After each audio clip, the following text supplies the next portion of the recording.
driving me crazy just looking at it. Combing your hair with your hand gives me feelings I don't understand. Combing your hair with your hand gives me feelings I don't understand. You do this thing when you're biting your lip, it's driving me crazy just looking at it. You know me better than I know myself. I don't wanna live in a world without you.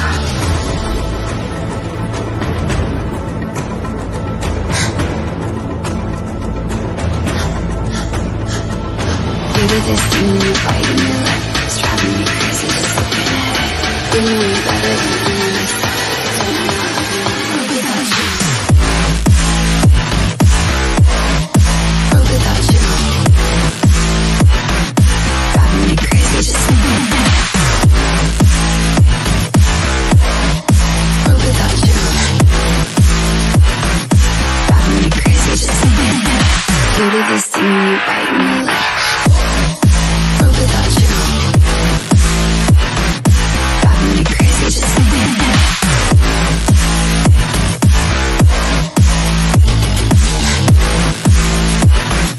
Driving me crazy just looking at it. Combing your hair with your hand gives me feelings I don't understand. Combing your hair with your hand gives me feelings I don't understand. You do this thing when you're biting your lip, it's driving me crazy just looking at it. You know me better than I know myself. I don't wanna live in a world without you. You do this thing when I'm talking to you, like everything freezes and it's just you. You do this thing when I'm talking to you, like everything freezes and it's just you. You do this thing when you're biting your lip, it's driving me crazy just looking at it. You know me better than I know myself. I don't wanna live in a world without you. Give it to me like world without you. Me crazy just looking at it. World without you. Driving me crazy just looking at it. You do this thing when you're biting your lip. World without you. Driving me crazy just looking at it.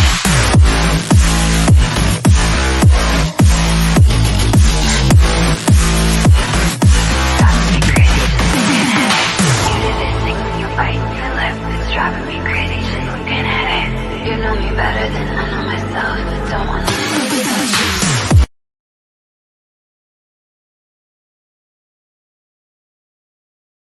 Good evening, everyone. Hope everyone is good. Hope everyone's had a better couple of days than I have. Apart from nearly cutting my fucking thumb off in the patio door, it's been all right, but that definitely damaged the past couple of days. I mean, seriously. Literally just leant on the door like that, didn't realise I had my thumb round it, slam it shut, straight in there. And it still bloody hurts. Shit happens, I suppose. Or is that just part of being a Spurs supporter? I don't know. I mean, this thing I'm doing here, I've got a great panel with me as well, which I'm going to bring on in a minute. Beggars can't be choosers. Have we really become that bad at Spurs, where we are literally just beggars? Be happy with what you're given. Be quiet. Because it's starting to look that way, isn't it? That it's going to get to a point where we get a couple of players in and people are just going to shrug their shoulders and say, it's only Spurs, wasn't expecting nothing, and we're meant to be satisfied with it. Right, just going to say hello to a couple of people. Mark Cook, big up Dan, hope you're well. Hope you're good as well, mate. And Tom, big up Dan and chat, hope you are well. Yeah, apart from your fun, mate, all's cool. And Badder, big up Dan and lovely panel. Yeah. Good day to you too, mate. Tony, always good to see you on here, mate. Big up Dan in the chat. Raymond Son. What's going on with this club? Signing all these young boys. This is turning into Neverland, right? Big up Dan and panel. It definitely looks that way, doesn't it, mate? I mean, I don't see nothing serious coming through yet. I keep hearing we're close to this, close to that, but still nothing serious, except when you hear about the young teams. Anthony, big up Dan, hope you're good, mate. Hope you're good as well. And Spurs diehards, big up to those on the chat. That's Adrian, Mark, big up Dan, all the panel, all the legends in the chat. And Scott, hello Dan and guests, hello to you too, mate. Philly 2109, always good to see you on here, mate. All-star cast, big up Danny and everyone in the chat. Angus, big up to you too, mate. And Mark, big up all. Have we signed anyone relevant yet? Do we bloody ever? And Scott, big up Dan. Hope you're doing well, mate. All sweet. Same Spurs, different day is the way I'm going to look at that one. Right, so let's just get going straight away here. Hello, Stel. Hello, Brian. Hello, Elly. Hello, Adrian. So I'll start from here then. Stel, how are we doing? Well, I'm good. I don't quite have as good a background as Adrian with the big "come on, you Spurs," but I've just got my bedroom wall. But other than that, yeah, good. Same as every other kind of summer period before the season starts at Spurs. I'm not really excited this year, Dan. If I'm honest, I feel underwhelmed again. But with Spurs, we'll go to the games, we'll cheer them on, and pray to God we win a trophy. And that's it, really. Good to be on with Brian, Elly, Adrian, and yourself as always. Big up the chat. Okay, Brian, how are we doing, mate? Do you know what, mate? Actually, I'm really good. I'm really good. My health is getting better. Good. I'm relaxed. Things are going good. Always a pleasure to come on your channel and spend time with yourself and the panel we have here, and of course, all your guests. Okay, always a pleasure to have you on. Always a pleasure to have all of you on. And Elly, the Queen. Hello. What's happening? How you doing? I'm all right. I'm recovering from my leg injuries from playing football all those years, and I'm suffering, but I'm soldiering through. Unlike Spurs, who are not soldiering through on the transfer market. They're bringing us 18-year-olds. We need some experience. That's what we need. And a striker. Come on. Just get your act together, Tottenham. Pull your finger out. I'm fed up. I think that's how a lot of us feel at the minute. And Adrian, how's things for you, mate? Yeah, I'm fine. I'm waiting for something to happen in this transfer window. Hoping that we're going to bring some experienced players in. I'd like to think that now, this week and next week, you'd think business would get done by any clubs that have got money to spend, simply because after this and next week, you've only got 2 weeks left before the season starts, even though the transfer window carries on for another 2 weeks. But we don't want to get involved in that, do we? Yeah. Well, no, we don't. But the problem is, that's why I've just called it. I mean, we don't know what's going to happen in the next 2 weeks. Everything might go cushy, and then we forget about everything in 5 minutes. Well, a majority of people do. But knowing Spurs for what they are, people say history doesn't matter. You've got to look to the future. You've got to be positive. Well, it's the thing I keep saying is, well, sorry, you employ someone with a CV and you look at the past. When the past has been what it's been for 24 years, and you can basically see the same way it's gone for the past 10 years, the way we buy people, I'm even starting to see some of the most positive people out here starting to get a bit worried, because this was meant to be the big one. This was meant to be the one where Ange states, I want it done quick.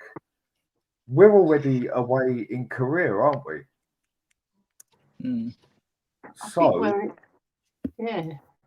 Yeah, we played a game today behind closed doors, apparently. Yeah. I think that was to give the young players a game, because I think Ange's intention is to start getting what he thinks will be his regular group ready to play. I mean, we know Dragusin doesn't arrive until we go to Korea, but he arrives then.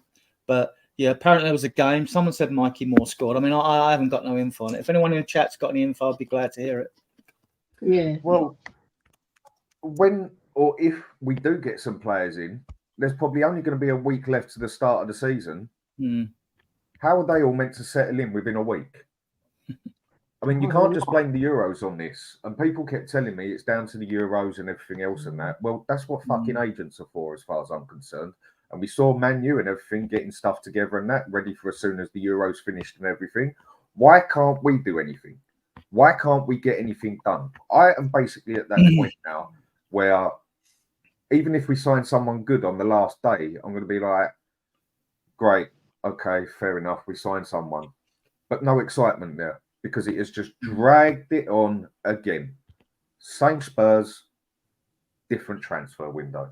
I mean, still, how do you see it? As I've predicted every year, a board that doesn't need to be ambitious, because the fans will accept whatever they're dealt with, as long as we finish between 6th and top 4. get a bit of European football once in a while, some entertaining games, most fans will accept that. So the board know this. The owners know what our fans will do. So why should they be ambitious? They don't need to. Look, I was saying this the other day. If you're a billionaire businessman, Tottenham Hotspur is the greatest club you could possibly ask for because they're the easiest customer base to please. Go in, do the minimum, please the customer, get your money, get rich. Everyone's happy. And that's what you're seeing happen yet again. Last year, I was told patience, patience, patience. It's only Ange's first season. Wait for next year. FFP is going to kick in. PSR is going to kick in. We're going to do this. We're going to do that. Well, we're here now. We've signed one of the worst forwards to come out of Germany.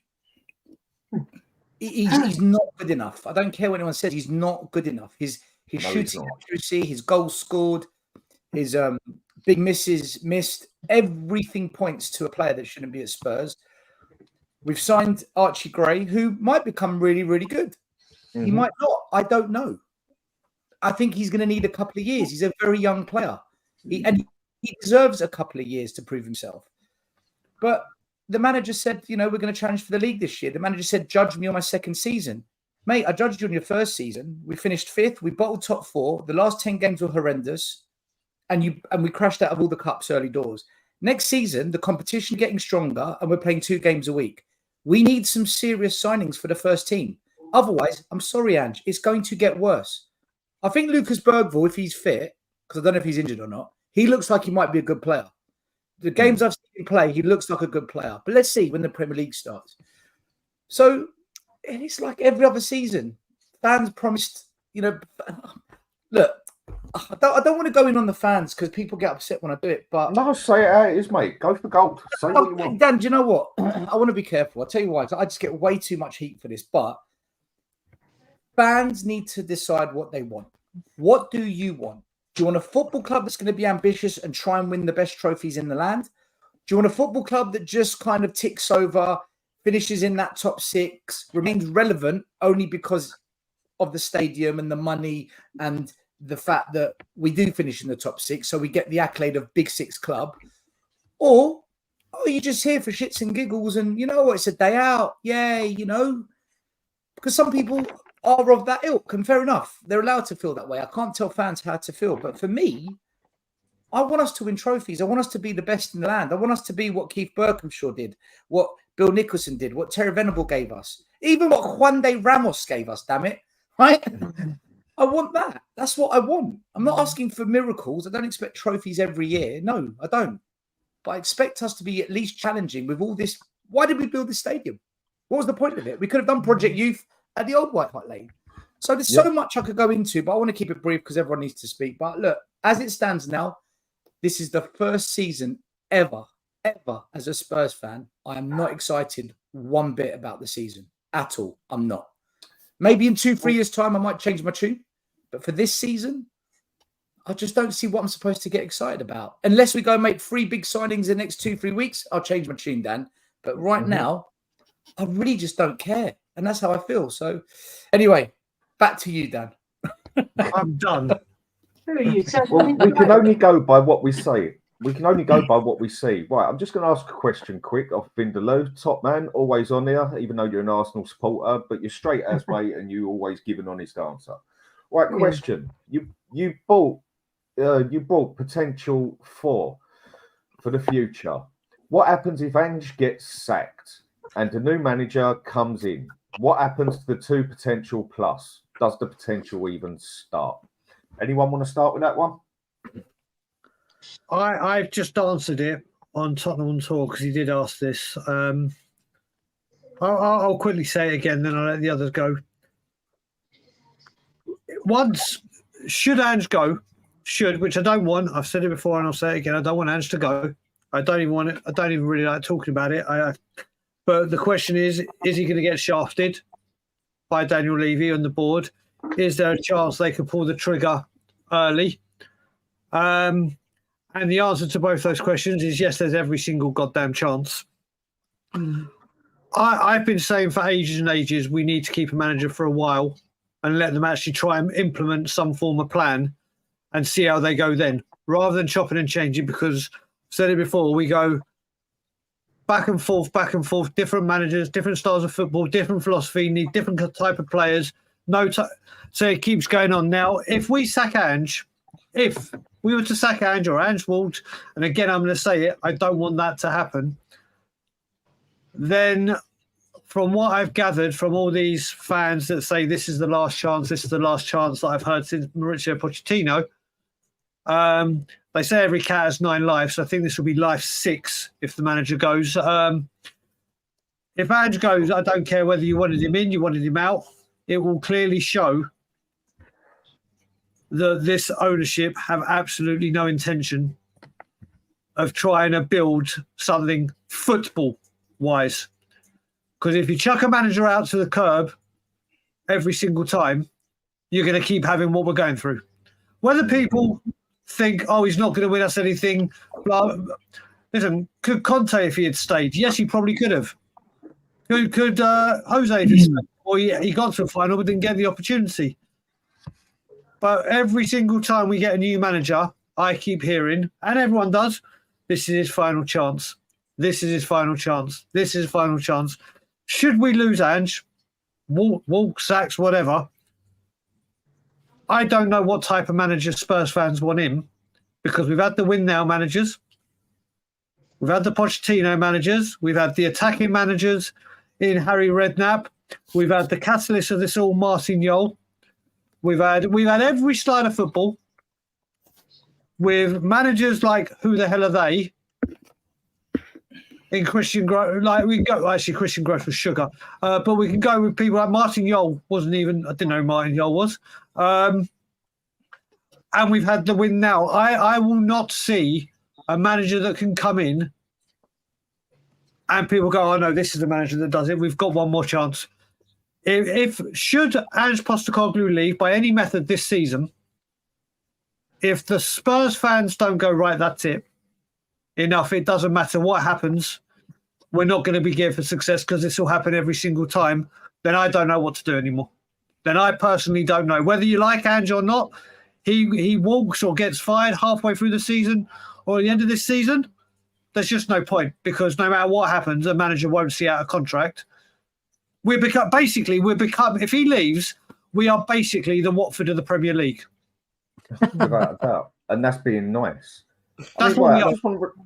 Just want to read out what someone has here. Right. This one's obviously aimed at you, Stel. Stel should just play the same recording over and over. I hear him pouting and spewing the same tears. Laugh my ass off. Well, mate, I think you hear it off. If you're going to hear it off of him, I think you hear it off a lot of people. No, but I think you'll hear it off a lot of other people as well, mate. I don't know how you see it. Silly Gilly, but give us something then to talk about that isn't just negative as such. So people like to call it. And the fact that the same stuff has to be repeated, it shows something. It shows that something is not working. And then, like you go and say here, Spurs will never change. So what else are we meant to say? I don't represent Spurs fans. I just represent me. Right? And that's it. But the thing is,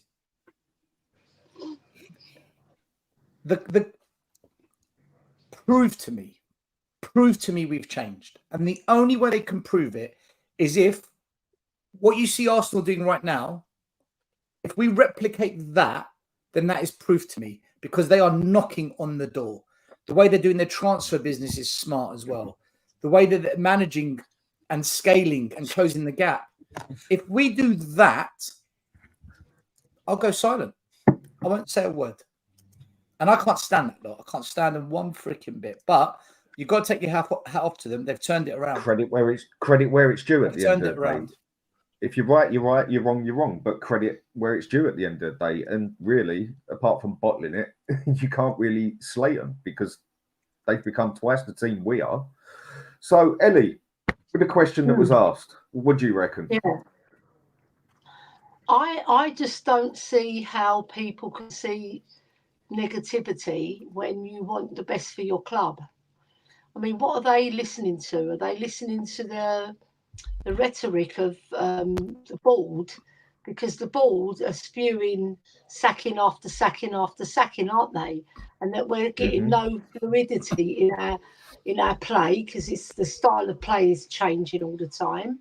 So when Stel pipes up and says things about the fans, he's right. He's right, because we are very accepting. Where this current group aren't, right? But in general, the fans are very accepting, and they just want good football, because I hear it all the time when I'm queuing up, right? They talk amongst each other like kids as well, getting sucked in as well. Kids are naive though; they're still wet behind the ears in terms of football, so they'll go along with whatever's said until they've got their own personalities and they can make up their own mind, like us. But because at the end of the day, Levy's got one intention, and that's to finish top four, like you said, Dan. There's no ambition at the club. I heard Stel, right? I was on the phone to Stel, and he goes, "You go into the club, right, and it's cold. There's no history until you go to the 6th floor, right? There's nothing to show you that there's a football club there. You're outside the ground and Beyonce's flashing, or whoever's playing at the time. Beyonce's flashing.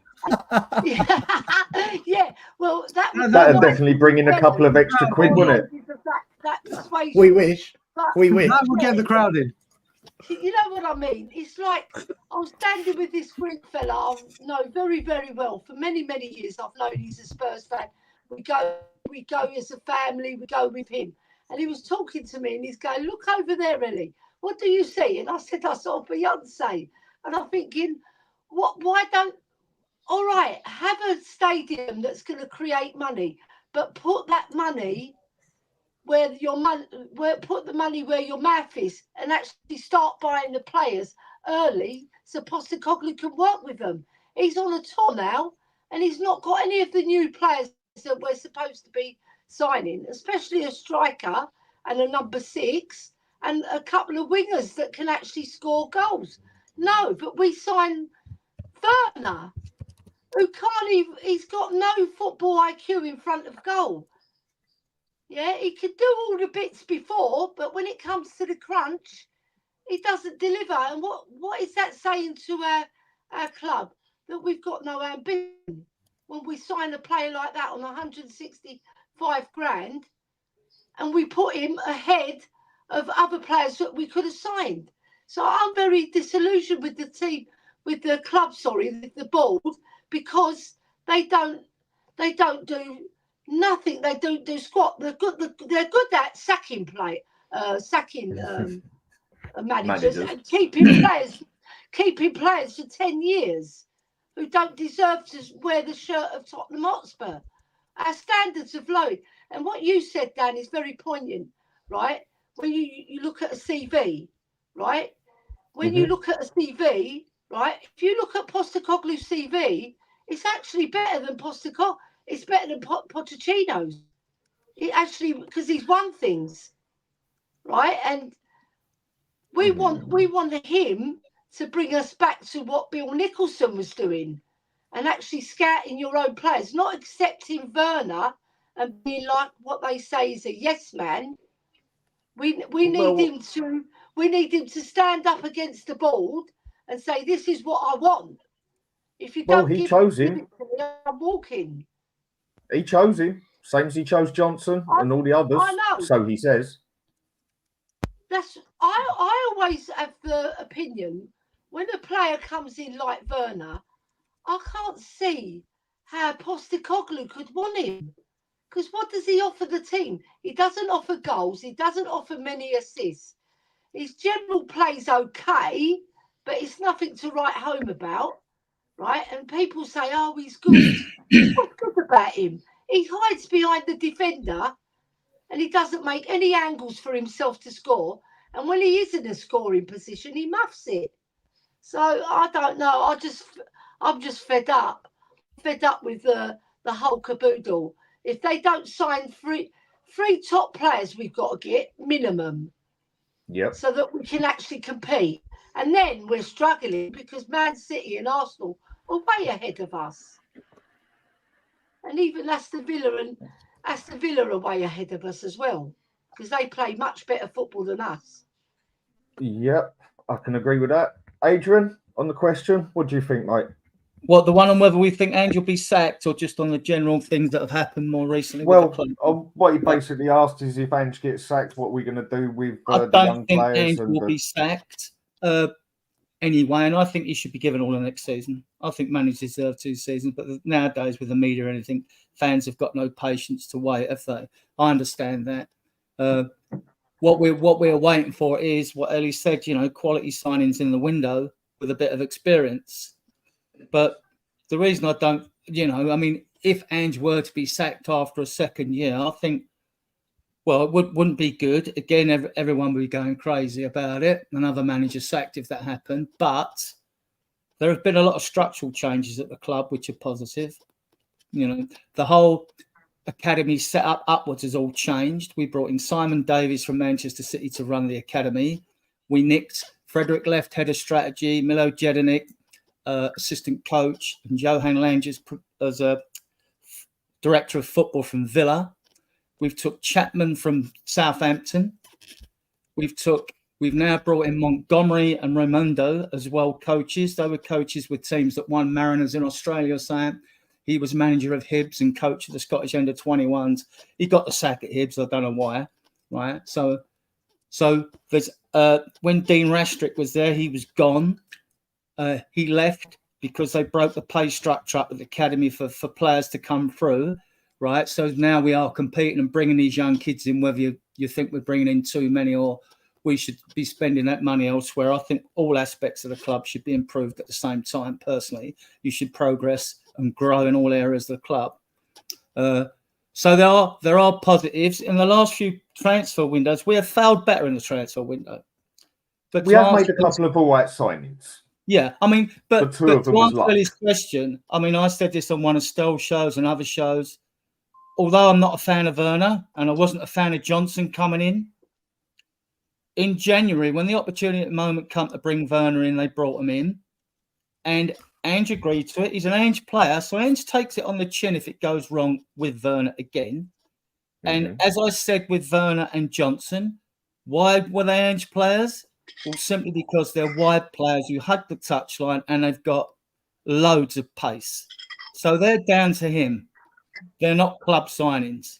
We'd looked at Johnson before. He could be half a club signing, but whether Ange okayed that one, I don't know. But Werner definitely was an Ange signing. And it's telling that he's brought back in a loan again. I don't want him. I've argued like ages on podcasts that a front three of pants, they don't score goals. And you've got to score. Since 1992, it took an average of 82 goals to win the Premier League. It's gone up a bit recently. In the last 10 seasons, I think Man City have won 7 league titles. Twice, it might be 3 times they've scored over 100 goals. Arsenal scored 90 goals last season and finished second, right? Where are we getting 90 goals from? Where are we getting 90 goals from? We're bringing in a player like Werner who don't score goals. Now, Johnson, Werner's reached his ceiling, in my opinion. He's not going to get any better. At least Johnson's got the potential to improve because he's young. And he got 5 goals and 7 assists last season. So that's not bad. But, you're talking a wide player. It used to be years ago from your wide players, you want at least 10 goals, right? Mm-hmm. And we're not going to do nothing until we bring back the desk. And by I mean back the desk was D for Dele, E for Ericsson, S for Son, K for Kane. Look how many goals those 4 players scored to get us to challenge and finish second in the league. We're nowhere near that. We even need midfield. And our midfield was pants last season as well. And we need midfielders, right, that can score goals as well. We need more goals from the midfield, right? And I like the 2 kids. I'm a fan. I'm like Brian. I like RG Gray. And I've watched Bergvall and all that. They're totally different type players. But Bergwall's the one with the sort of like Hodler skill set, whereas Gray's a totally different, more physical, more aggressive, stamina, dynamic player. Good tackler, good header. He's good at everything defensively, So I'll stop there, Dan, and go back to Okay. Right, just a point here with Aussie Matt. Like, saying spreading the hate against Ange. There is no hate. Hate is too much of a strong word. I mean, there is nothing that makes me hate, because when you hate something, it's as powerful as love as far as I'm concerned. And no one or anything I dislike deserves that much thought in my head. I don't like the way Ange plays football. Just because he is the manager at my club, I don't have to agree with the way he plays. But it doesn't mean I don't support him. I don't like what Tottenham do, a majority of it. But it don't mean I don't support them. People are disliking towards Ange at the moment at what he does, because it took him so long before he even changed anything last season. What, 35 games before he realised the zonal marking didn't work?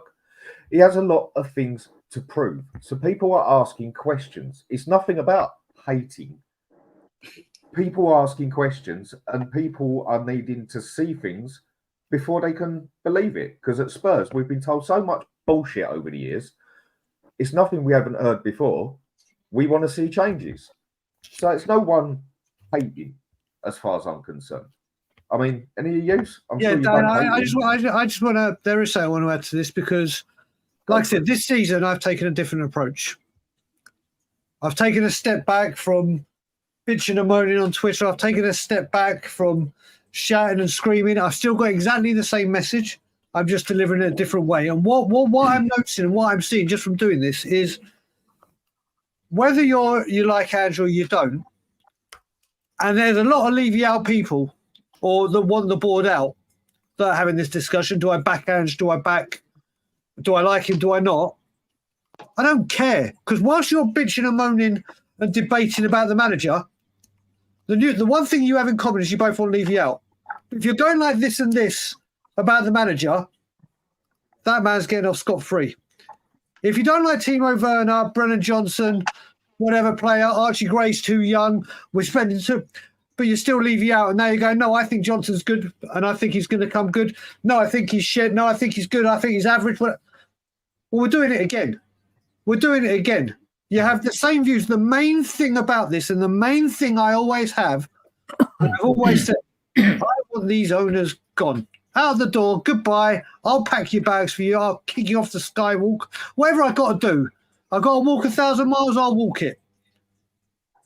But I've decided I'm not putting my energy into arguing with people about whether people are Ange in or Ange out. I back the manager. Like Stelios done before. No, I've never turned on a manager. Won't do it. But rather than me going, and listen, Scott M doesn't like Ange Postecoglou. It's his right to not like him. But people arguing that want the same thing at the bigger picture is the ownership to change. So why are people arguing, this player's crap, no, he's good, but your main thing is you want Levy out? Focus on that. Don't focus on this. You don't like the manager. Well, we've gone through 16 of them and we don't learn. But you're manager in, manager out. Don't go for this guy. Go for that guy. You don't think this player's good. You don't think that player's good. You still want the owners out. I don't know why we are spending so much time arguing amongst ourselves when the whole key core thing that we want is a change of ownership, or the ownership to change, whatever way you look at it. He's sitting there going, do you know what? I can carry on doing this crap, because they'll blame the manager, they'll blame the director of football, they'll blame the medical team, they'll blame the scouting, they'll blame this, they'll blame that. Mm-hmm. And whilst you're all doing that, whether you're pro or against it, he's just sitting there going, la-di-da-di-da, money, money, money, money, concert. Let's buy players, whatever value, because I can do this, because every single time I pull this shit, they find someone else to blame and argue and bicker amongst each other when the real person they hate and want out is me. But I've got it in such a way that I'm going to just bitch them up. I want Ange to succeed. I want Ange to stay. I want Ange to prove people wrong. I want Ange to... Every manager that comes in, I want that manager to end our trophy drought. That's what I want. The manager that comes in to end our trophy drought.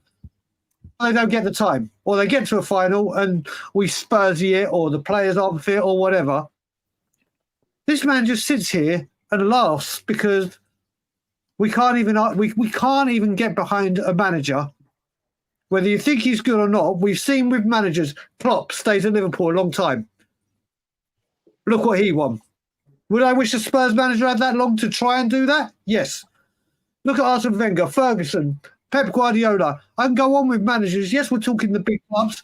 Chelsea sat their managers if they don't get the league under Roman Abramovich. So I'll give you all the money. You win the league or you're gone. And they did it. But we spent so long, this fan base, and I'm going to use Wayne Holland here. He's a Leicester fan. He's one of my closest friends. Mm-hmm. He's on the outside looking in, and he's like, I can't believe your fan base. I could literally say, do you know what, guys? Tomorrow is Friday, and this fan base will argue with me. They'll go, oh, it's already Friday in Australia. Tomorrow's Saturday. It's ridiculous. Rather than, there's just not one single thing. Stel, myself, and others that have attended protests, gone on channels, put our faces where they're very clearly visible. I have my own social media account, not behind a fake name, not behind a caricature or a picture of the whatever. Everything is me personally. And so I'm an easy target. And I was last summer. Last summer, I went through so much crap for what I do for Levy Out, or what I tried to do with the Levy Out crowd, that it gets us absolutely fucking nowhere. And I was like, this summer, I'm not going to risk my mental health. I'm not going to react to every single bloody little thing because it gets you in a world of trouble. But I'm going to leave there. But what I don't get is whether you like the manager or want the manager out. If you are Levy out and you want the manager out, fine, but don't put your attention into the manager because we've gone through 16 of them. Focus every bit of energy you have on that man up there. I think the problem is with that, Brian, is everybody, well, I won't say everybody, I say a lot of people know what you're saying, and it's true. But you do focus on a manager or a player when you don't particularly like what they're doing. And sometimes, whether we like it or not, you can't blame Levy for everything. Some of the decisions Ange has made and the players ain't actually Levy's fault. Dan? But we all know we want him out because it starts at the top. Dan, I need to speak on this. Go for it. First of all, I couldn't care less what any new fan from any country has to say because it's like when we had Mourinho, the Jose sexuals. They didn't support Spurs, they support Jose. Once Jose left, they all went and supported Roma. A lot of these Australian fans, not all, but a lot, are Ange fans. And if you are one of those, you're not here because of Spurs, you're here because of Ange. When Ange leaves one day, eventually he will go, you will leave with him. You're not Spurs fans. So I'm not bothered what you say. I've been a Spurs fan since I was 9. I'm 45 now. I've been here for every football director, all the ownerships, all the managers, all the coaches, all the players. I'm still here. You won't be. So I'm not bothered what they have to say. But regarding Ange, I totally agree with Brian. If you've got an issue, go for the chairman, right? Because at the end of the day, Levy hired Ange. This is Levy's man. And if you're going to blame Paratici, well, Levy hired Paratici. So if the staff below Levy aren't doing the job right, who's recruiting the staff? All roads will always end up back to Levy. Any business, any organization, any charity, any foundation, everything starts at the top. Everything. Whoever runs your house, it starts with them. So if Ange makes loads of mistakes, loads of tactical decisions that cost us and accepts transfers that are unacceptable, well, who hired this guy? All roads lead back to Levy. Having said that, I believe Ange and any manager is good enough to get certain things right because you can't just be a Premier League manager because you're clueless. Even Nuno had a couple of good seasons at Wolves before he came to us, right? These managers aren't thick. They're not rubbish. They're not out of their depth. They're just at different levels of quality, like players. To be a Premier League player, you're not rubbish. It's just, are you good enough for this level? For the particular team that signed you. And when I look at Ange, I really like Ange's philosophy.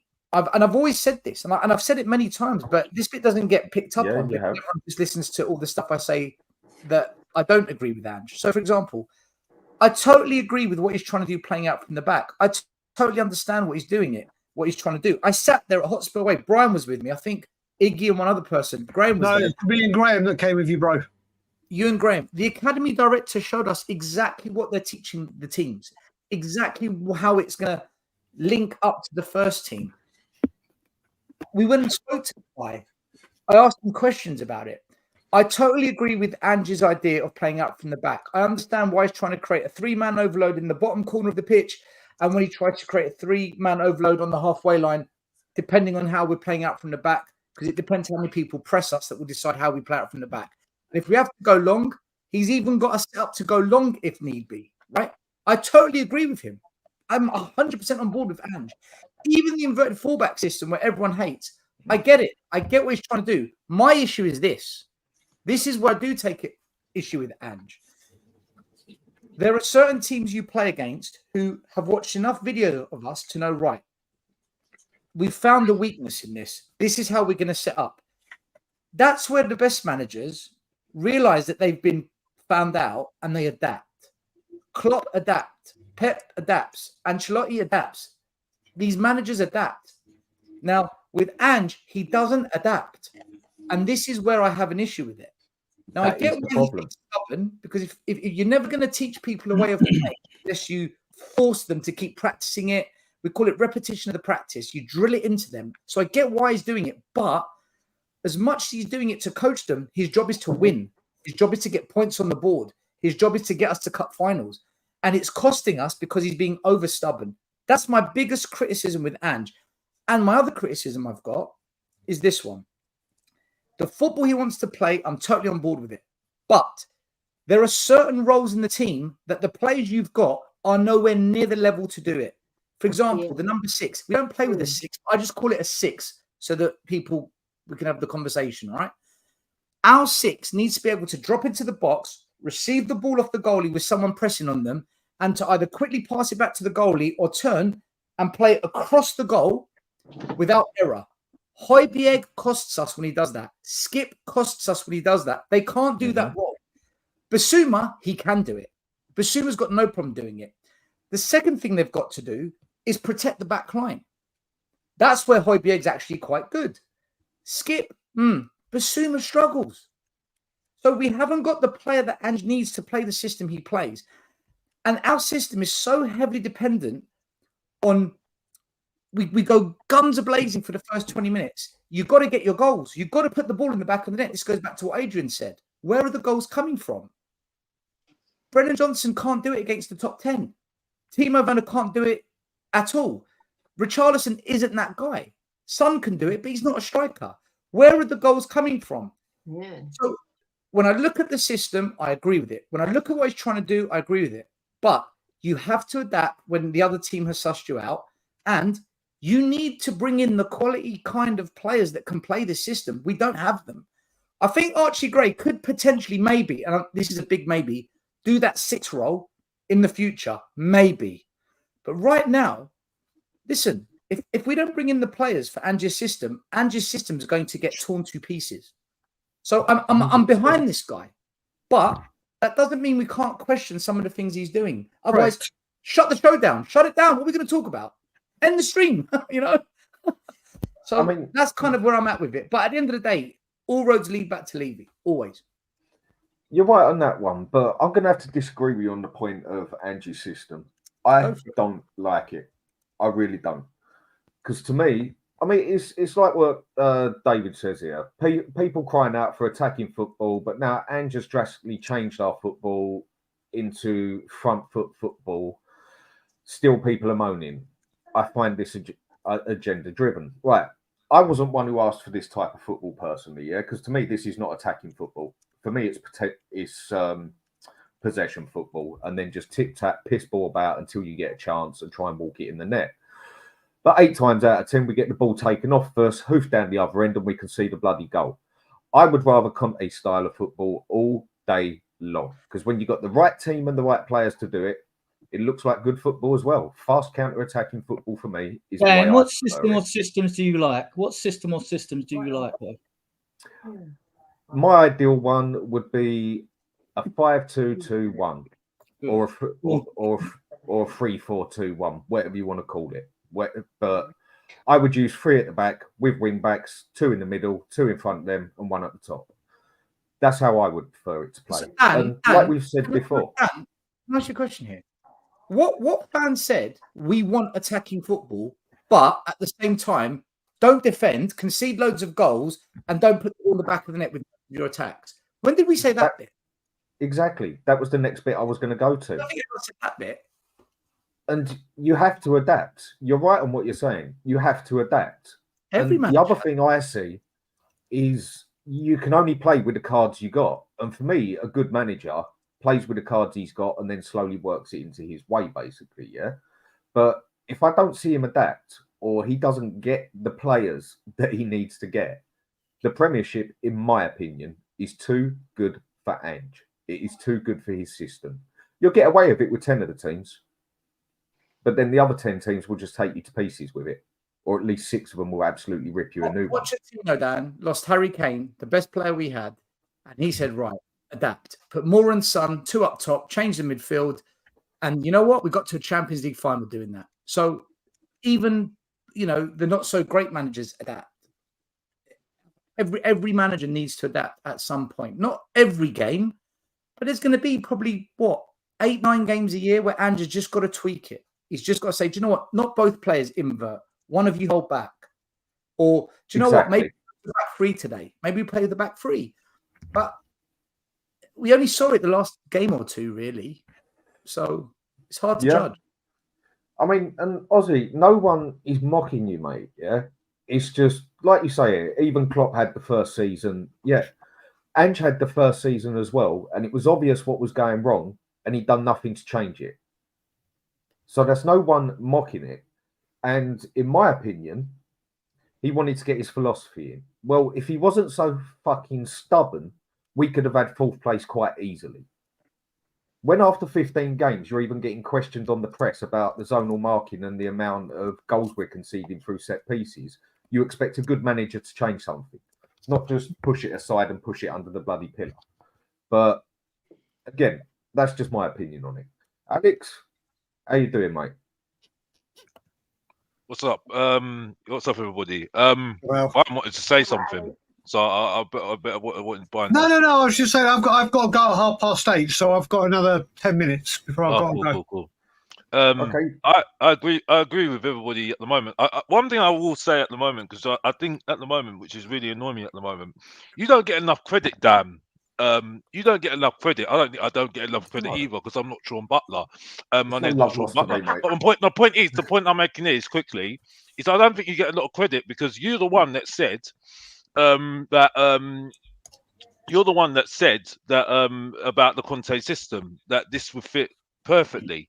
And I'm hearing so many other streams now, even heard one yesterday, saying that Conte style fits these players, and everyone's now saying it now. You know what I mean? It's like, because it's not the popular thing to say. We get played as negative, but when it's all now, when the popular people say it, oh yeah, it's the right thing to say, isn't it? You know what I mean? And it will have the same old thing next season. You know what I mean? But my issue at the moment is that front 3. I still sit here and say you've got no chance with that front 3 right now. I've had arguments with people now saying Richarlison had a very good patch last season. He's a good player, because he wasn't fit last season. Yeah, he had a good team game.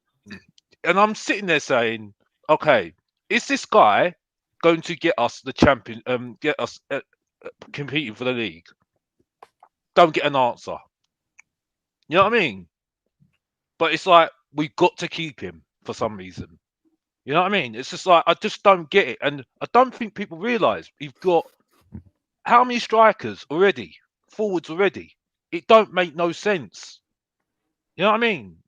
And I don't like Ange's football. I don't like it.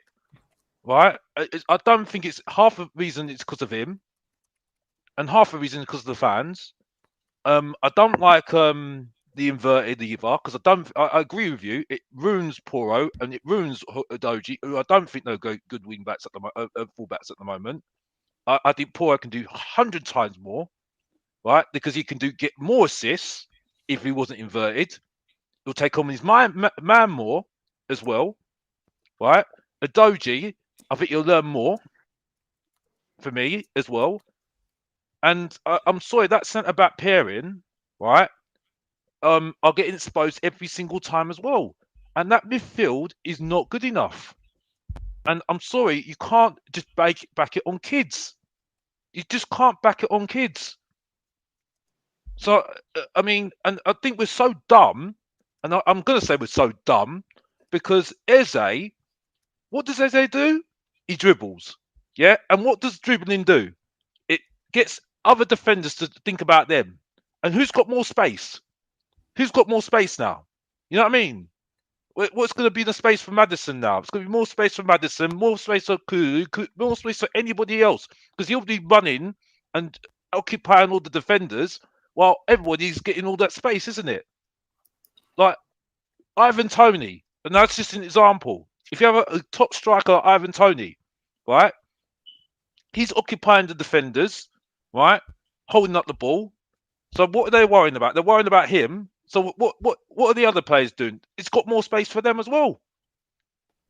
It's even simple as well. You put Liverpool's front three up front for us, right? With the team we've got, you're laughing. You are absolutely laughing. But we don't do it. So this is why I can't get on board with this, right? And I'm not going to get on board with it because I'm not stupid. I've done this 4 years now on YouTube, yeah? And I've seen the same old thing every single time. And I'm always right. But I'm the one that gets negative. And that's it, yeah? And that's not me ranting. That's just talking the truth, yeah? What I've done every single 4 years and that's it. And people don't like it because they don't like the truth. Back to you, Dan, I'm done. If you don't know, get to know. I know you've got to leave in a minute, mate. So you got something to say? Listen, all I can say, you know what it is? Well, let's just put it this way. I bet the thing I'm seeing, obviously, is what I'm not understanding at the moment is things are happening, whether it be in this YouTube community, whether it be the Spurs fan base, whether it be Tottenham Hotspur. I came out yesterday and said I can understand where this Korean guy we've signed is. I understand the transfer.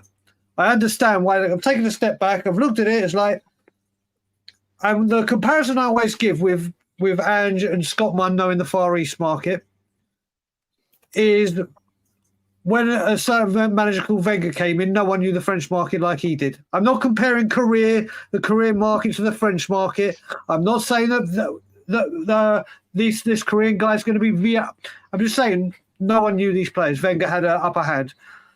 This guy's obviously not going to be playing this season till January. He probably won't even make the first team for a couple of years.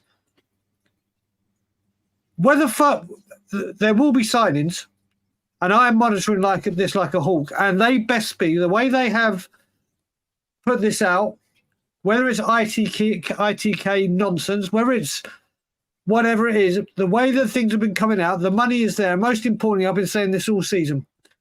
I don't care what money we spend on players, but if I hear that we've had deals break down because we wouldn't pay the wages, then I'm going to go for this club like never before. Because we cleared £1 million a week off the wage bill already. Yeah. That's before I included Pierre. That's before you include Royale. That's before you include Hill. That wage bill is looking as healthy as it ever has done. And there is money to burn on those wages. So let's say it's an Eze, a Neto, a Gyökeres. And I'm just saying these players because these are the standards I want. If I hear that these deals broke down because Spurs couldn't agree personal terms, I will go nuts. I will go 50 shades of nuts that you've never ever seen. I will go ballistic, but I'll do it the right way because you're looking at it now. There is no excuse. We needed Deadwood cleared out. That's what we were told we needed. Deadwood's clear. Now is the time for the incomings. If we had signed, let's just say Eze, Tony, Neto, and a midfielder right now, and then announce this Korean, no one would be giving a crap about this Korean. They'd be like, oh, we've got those players in It's the way Spurs are doing it again, where these players come through whilst we're waiting to spend. And I agree. I wanted them all on pre-season. I wanted them all on pre-season or a majority. So the longer they have with the team, the better. They get up to the fitness requirements of Ange, whether you like him or not. They get to understand the philosophy of Ange, whether you like it or not. And here we are again in the same place. The only thing I will say, and someone said it to me and they're right, Van de Ven joined the week before the season start. Officially, he signed 4 days before Brentford. He didn't do too bad, did he? If you look at it, in all honesty, yes, he had the injuries. Yes, it's brilliant to get the players in early. Yes, I want the players in early. Yes, I literally want us to have the starting squad to have as long as they can with it. But I'm just like, at the moment, these players best come. If they don't come, if the window closed tomorrow, you'll see me outside a training ground very, very quickly. But Brian, it's you said it's the players early.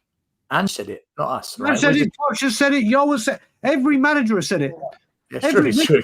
So, true. Still, like I said to you, this is why I'm doing it at a different angle this time, because last summer when this was happening, and like I said to you, the month, not the month, the 2.5 weeks that me, Graham, and Ryan were outside that training ground, which you joined us on a few. Alex came when we were there from 6 a.m. to 6 p.m. for 16 days straight. We were saying this, get the players in early, get the players in early. It was looking like it was going to go absolutely Pete Tong, and then wham. What happens? Benson and Kulusevski comes in, and Levy's a saviour.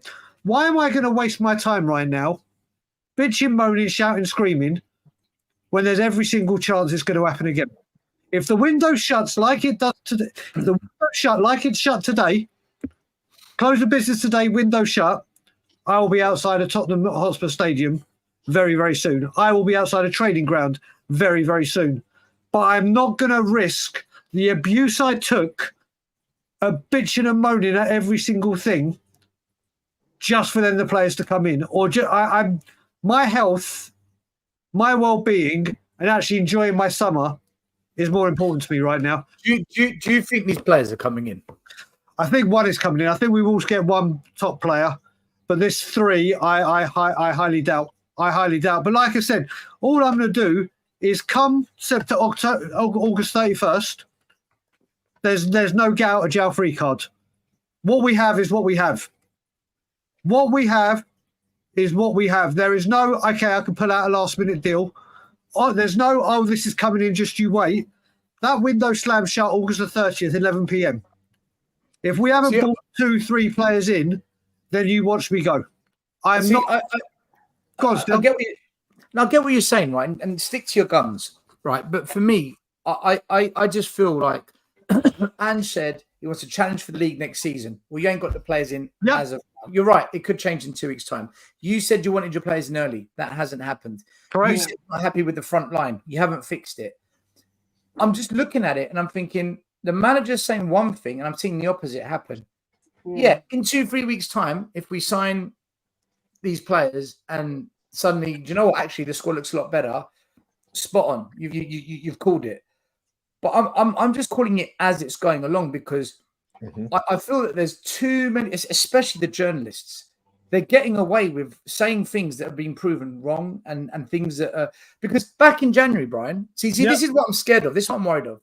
Back in January, all the financial experts, all the financial gurus, all the journalists, most of the YouTubers and podcasters, not mentioning names, not at all. A lot of them were saying, patience, calm down. Look at the FFP, look at the PSR. Because in January, we were the only club to do signings. Look at the model Levy's built. Ange is cooking. The team is building, blah, blah, blah. This summer, you wait and see. We get to this summer. We re-sign a player that most fans didn't want.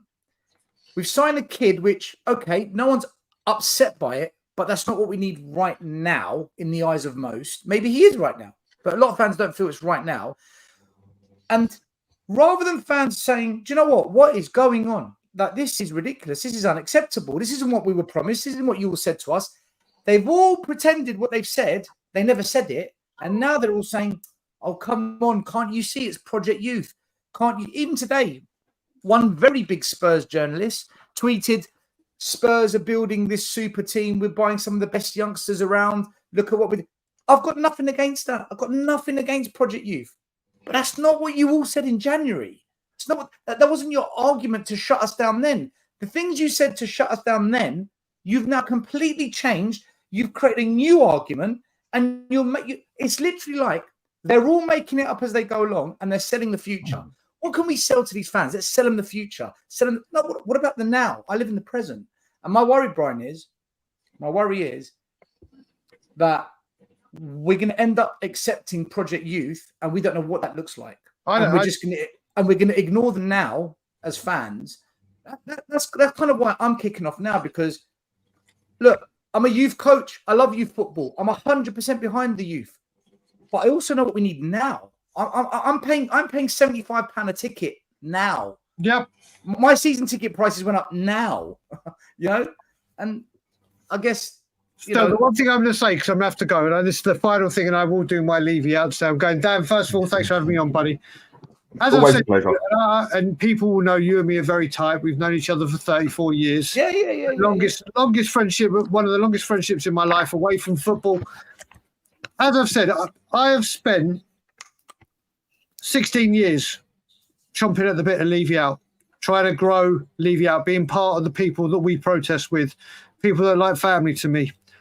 I've done this every single day. I've gone on shows every single day. I've put my face wherever my face will be allowed. I've put tweets out. I've done wherever it can be. And still will know we have done so much promoting of it on predominantly Levy out channels, which will be his, mine, and others. Shouting and screaming, shouting the odds, giving the facts, the stats, the everything. To be told on social media, yeah, I'll be there. I'll be there. I'll be there. I'm coming to support you and Stel. I'm coming. I'll be there. I'm preaching to the converted. Stel's preaching to the converted. And I'm only talking about the 62,000 people going to that game that are in that stadium. Oh, yeah, I'm coming. I'll be with you. I'm coming. Don't turn up at the protests. Don't do nothing. Go into the game. And I'm sick and tired, as being one of the faces that are known for Levy out, of having all these people that talk a good game on social media, whether they've got their name there and don't have their real face. No one knows who they are. No one sees them walking down the street, or could see them walking down the street, wouldn't have a clue who they are. Wouldn't have a clue. I'm walking down the street, or you want to find my Twitter, death threats I've had, you name it, I've had it all. So why am I going to waste my time shouting, screaming, getting mad when I'm preaching to the converted and the converted don't come? Why am I going to put my everything on the line when people that feel the same way about me, when I'm like Stel, every single day, leave it out. Yeah, I agree. I'm going to come. You don't come. Stel will tell you on the deadline day when we sign Kulu and Bentancur, hundreds, if not thousands, will meant to come. I'm there at 6 a.m. in the morning, putting the banners all the way along the car park. Not even 100 people turned up because they give it all that. But because I was tweeting everything, who gets the abuse? And I listen, I feel exactly the same way as I did back then. There's that saying, I love you more today than I did yesterday, but not as much as I do tomorrow. Well, you changed love and you put Levy. I hate Levy today more than I did yesterday, but nowhere near as much as I'll hate him tomorrow. But why am I going to do all the stuff that I do and put my neck on the line when the very people that say they're going to do things, and I'm like I said, I'm only talking about the people at the ground, because the people that don't live in England or don't live in London and can't get to games for whatever reason, they can't do it. I'm not prepared. This summer I've been so much more relaxed. When I'm ready to go, I'll go. When shit hits the fan, trust me, I will get right to the front of the line and I will fight like never before. I will do that. I've shown that I will do that and I'm prepared to do that. But why should I do all these things to get nothing in return when I can enjoy my summer? I don't get suckered in with all the fucking nonsense on Twitter, as in the bullshit rumours. I have tried so many things with people. I have attended so many places with people. And where are we now? Exactly where we were because people. I'm leaving there because I've got to go, bro. Yeah, go, man. Cheers for coming on, Brian.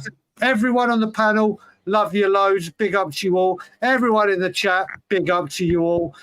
And as always, Levy out. Okay, right. Dan, just a couple of points I want to make. Go on. No, go. It's all right. Go on. Finish what you were going to say. I was just going to say, I'm not actually preaching to the converted. I'm preaching to the fans that haven't converted, who are changing their stories.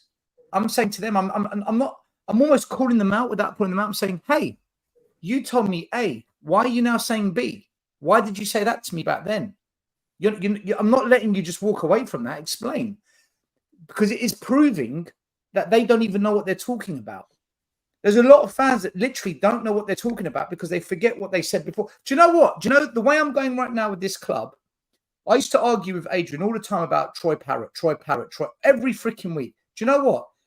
The way we are right now, I would gladly ship Richarlison in a boat to anywhere in the world, send Villiers on loan, and just freaking play Troy Parrott as our striker because I think he's better than what we've got. You know that?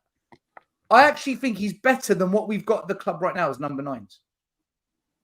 I can't believe I'm saying this, but I can't stand Richarlison. Technically, he's crap. Villiers has proven nothing. I'd rather bring back Troy Parrott and say, do you know what? Give this kid a crack for a season over Villiers and Richarlison. That's how I feel right now about Spurs. But we've sold Parrott, so it doesn't matter. Can't do it. Okay, 3 points I just want to make here quick, and then I'm going to change it. Firstly, Eugene, mate. Seriously, you're going to have to get your act together on this one. Dan, that's because we don't have anyone clinical other than Son and midfields who don't push the ball forward. Right, I'll agree with that. But if the manager blatantly said it, which he did, we're not clinical enough up front, and we don't have anyone clinical up front or after Son, then why did the manager go and get Werner in again? Oh, because Ange knows what he's doing, doesn't he? So, mate, you're going to have to wind your neck in with that one. And at Tottenham away, obviously talking to you still, that's obvious responding to comments that Ange isn't able to adapt to other teams' tactics. Well, the 2 friendlies I've seen him play, he hasn't changed no tactics. So, again, I'm going to have to see to believe, mate. You're going to have to come up with a better one than that. You saying the clinical thing, for me, you just dropped Ange right in it. And then the other thing, David, at Danny, give me an honest answer. Weren't Spurs the best team in the league for the first 10 games when we had everyone fit? Stelios would never consider that in haste to build hate against. Sorry, hold on. We were the best team in the league after 10 games because we were top of the league, right? No one can argue that. When have I ever argued that? However, it's a 38-game season, my friend. The league's not won after 10 games. We also crushed out the Carabao Cup to Fulham. That was in the first 10 games. Would you admit that? I'm not. People think I hate Ange. I literally did a whole speech saying, I get what he's trying to do. I understand the way he wants to play. I'm all for it. I'm behind Project Youth. I've said yes to all of this. I don't hate Ange. I hope he does super well. My point is simple. He's got to adapt and he's got to sign players that can play a system. That's it. 2 things. That's all I'm saying. Yeah, nothing else. And the answer I'll give that one, and I'll ask you as well. On paper, yeah, we were top of the league, but we was not the best team. Not at all. We was bloody lucky. In about 5 of those games, we was lucky that the other teams couldn't finish. Pure luck in about 5 of those games, in my opinion. And I've said that from day one, mate. I mean, Elly, how do you see that? Yeah, well, obviously we started off brilliant and we broke Premiership records, and then it just went to pot because teams found us out. They were just lobbing the ball over, and then Van de Ven. What Brian said about Van de Ven, the reason why he got so much notoriety is because we weren't disciplined within the Postecoglou philosophy of play, right? Because he's relying on players to stay disciplined and have a bit of heart as well. we lost so many games that we could have won if only we just stuck to what he was saying, right? They were all out of position. They were losing their way. They were just lobbing the ball over, and we got found out, and we lost so many bloody games. It was unbelievable. And the games that we won, we were struggling to win them. We weren't winning them comfortably. The only game we really won comfortably that I saw was the Newcastle game at home when we battered them 4-0. That was our best game of the season. And Burnley away. But other than that, we were playing Burnley in away. spells. We were playing in little spells here, little spells there. And it was exciting in the spell, yeah. But out of the spell, we were losing our discipline. And no player, really, apart from Van der Ven and Romero, had any credence, because even Sonny up front, he was erratic because he was like getting the ball and he was not controlling it and holding it up for us. Kulu was being played out of position for 3/4 of the season, and then they decide to play him as a false 9, and he starts playing a little bit. It was just one big mess, really. There were some positives. Don't get me wrong, like Brennan Johnson, when he was trying to do what he had to do, but he's not good enough yet. He's not the finished article, right? And Werner on the other side, sorry, I don't know why we signed him. And there was just so much went wrong. Maddison got injured. What's his name? Perisic got injured, the ACL. He was out of sorts, and he's the only one who can really cross the ball with Porro. And Porro, the poor sod, he was mostly defending rather than attacking.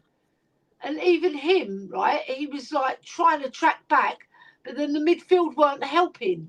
So we lost our way a lot in loads of games, and it wasn't attractive to watch. It wasn't attractive to watch. In fact, it was very frustrating to watch. And I just got sick of it in the end, because the last 5 games, I only went to the Burnley and the Man City game. The 3 games before that, I never went because there wasn't no point, because I couldn't see us making Champions League because we weren't disciplined enough within his system. And also, you've got to have better technicians, like Stel said. If you're going to play that style, you need players that can play it. And we ain't got enough of them. Like Man City, they cook because they all can play that system, and they do it very efficiently, and their passing's on point. Our passing was woeful. Yeah, lots of times it was like watching the schoolboys play. But what I would say, that there are some positives. Obviously, Van der Ven, Romero, Vicario had an excellent season. Porro was good in spells. Sonny was Sonny. Richarlison, what can you say about Richarlison? Bloody hell. Sorry, Lee Smithy Smith, but no. I just feel we need to get better. Otherwise, we're going to be fan wanting this season as well. And the daggers are going to come out, aren't they? And Levy's going to buckle. He will. He'll sack Postecoglou, and we'll have Pochettino back. That is what I see coming, Elly. That is what I actually see guys, coming. you know what? Poch coming back to the Spurs. I'll tell you why. Because I've thought about this good and well. And someone mentioned it as well on another show. Poch didn't stay at Chelsea because he couldn't have controls over he couldn't have the element of control over transfers. He's learnt from his time at Spurs under Levy. Yes. He's had the chat with the ownership at Chelsea. He's not making the same mistake. I don't think he ever comes back to Spurs under Levy. I just don't see it happening, because he's learnt his lesson, and what happened at Chelsea proved it. I don't think Poch does come back, guys. That means he's got to go then. That's even more. I think it's a myth when fans say, I understand they're searching for answers and sometimes they're desperate for answers. I think it's a myth when they say we've been found out. That's not the issue at all. Because if your coaches at your club don't know how every other team plays in that Premier League, they shouldn't be in that job anyway. And when we talk about playing a high line, It's not as though people seem to they've got some idea in their head that we're standing on the halfway line for 90 minutes during a game. That's not what happens. We played that high line. I like the system, but as Elly alluded, it's having the right players, and as Stel alluded, it's having the right players to play it. Yeah. Right? We only conceded about 5 or 6 goals from breakaways. It wasn't the high line that was our undoing. It was the fact that we lacked aggression in midfield. And I said it to you on one of your previous shows, Dan, months and months ago, before anyone mentioned it. I said, there aren't enough aggressive players in this squad. Do you remember me saying that to you? Yeah, right? I agree. And I said we might have 5 or 6. You said I was over generous. You picked about 2 or 3, I think. You know what I mean? And I said, you need those sort of players in your squad if it's not Højbjerg or Skip anyway, right? Because there was no one to dig us a hole when things were going wrong. We were all at being flat track bullies when our passing's on point, slick fast forward passing, and we're winning games. But when we're in a hole and the pressure's against us and we're being pressed and players can't beat the press, then we're in trouble and then we're pushed back. It's not about being found out. It's about we played badly, and as he alluded, we were making too many basic errors on that field. Too many basic errors. You know, passing the ball. You know, that's one of the things. It's not the system. All systems work and all systems fail. They'll work and fail if you've got the right players to use. They'll work and fail. But like this, we failed too much. We failed too often, and yet somehow, losing the world's best striker, we still managed to finish 5th, which is pretty miraculous in my opinion. So I take a positive from that. But we really need to stiffen it. Look, we all know, don't we? Most games are won and lost in midfield, right? You're taught that as a very young age, right? Most games are won.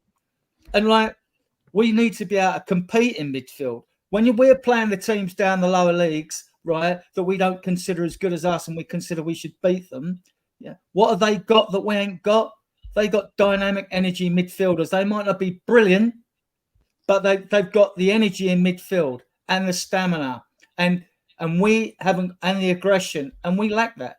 I'm hoping Gray can give us some of that, maybe as a number 6 or something, but we lack that. So like, it's got to change. And if it's possession football, you know, the clue's in the word possession. Keep the ball. You know?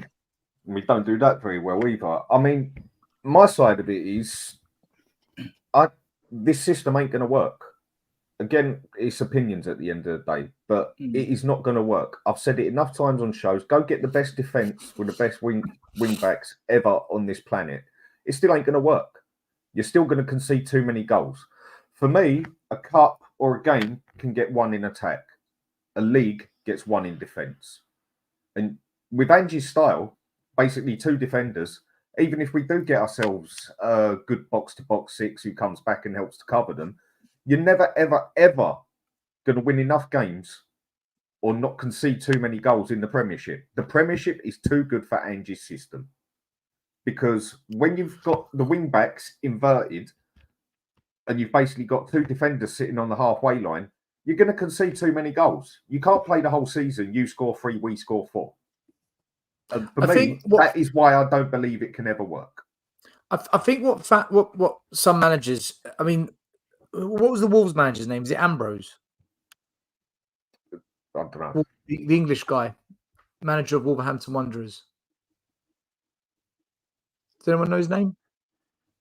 No. O'Neill. I can't remember. O'Neill. Does anyone? Is it O'Neill? It was your Wolves manager. Yeah. Yeah, O'Neill. O'Neill. He went on Sky Sports and said, "We've looked at how Spurs played, and we knew if we set up like this, we'd create these chances, and we felt this was the best way to win the game." And he actually went on Sky Sports and told the world, "This is how we did it." And then teams started copying that. So, Adrian, don't you think that we have been found out a bit when another Premier League manager goes on Sky Sports and says, "Look, this is why we did it. This is what I did," and then that's what kept happening to us. Did you not think that? But the point is, you have to impose. If you can't impose your system, that's what happens. We could sit down here. You're a coach, and you could devise systems of beating a 4-4-2, 4-3-2-1, 3-5-2, 5-3-2, whatever system you want. And you can go out with the best laid plans, and your players don't impose that plan. You lose the game. Or if your players aren't good enough and you're playing a better team, in theory, you should lose the game. Doesn't always happen that way. But but that could happen. But I mean, Ange would know this. Ange would know his system. He'd know the risk assessments with his system. It's him to get. We'll see what squad he ends up with. The 25 he declares before the season starts. We'll see, or into the season, if because it can't be declared until after the transfer window shuts. So we'll see then, won't we? We'll see if he's going to adapt. Now, it may be that he didn't think he was insistent on playing his system, knowing he hasn't got the players he's got, but to instill it in the other players in different positions that they know what the system is, and then he'll tweak things. I mean, I've heard through Ian Meth and all that and others that have watched Celtic, and I haven't, that he was adaptable, that he did change things. Now, I don't know if it's true because I never watched Celtic, right? I know he's changed a bit with his substitutions. Instead of them all being late, he has made substitutions at half time and things like that. He did late in the stage and one of Dan's shows, say a bit late moving VDV to left back, right? But he gives Davis and the others a chance first. I understand why he gave them a chance first, because they were their positions that they've always held, you know. So, and we know he got it badly wrong at Fulham as well. But you know, I mean, and then when it comes to conceding goals, like Dan said, we conceded 14 from set pieces. That has got to change. I think it was more than that, mate.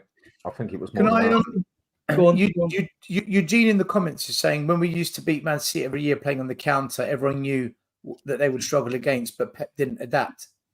Pep didn't need to adapt because the amount of chances and the amount of goal-scoring opportunities Man City created in those games was more than enough to destroy Spurs. I don't know if you remember a couple of years ago, we got a 3-3 draw. And for 45 minutes, City tore us to pieces. And they missed chance after chance after chance after chance. Yeah. Right? So Pep didn't need to adapt. He needed his players to do what they do every other game and put the ball in the back of the net.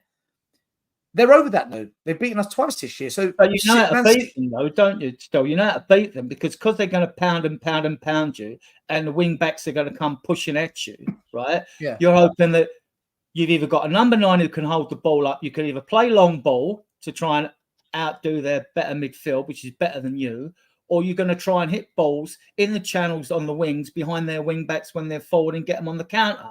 Because if you go toe to toe with a very good team like that, they're going to destroy you, aren't they?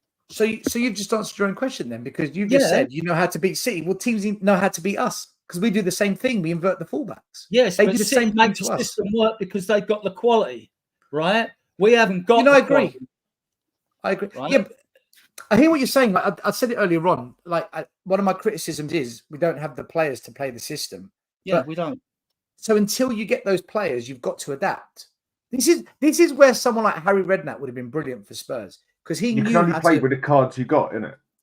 Redknapp was the best at playing with the tools he had. I was throwing pelters out a couple of seasons ago, but that was before we brought VDV in because I was saying in midfield we're struggling.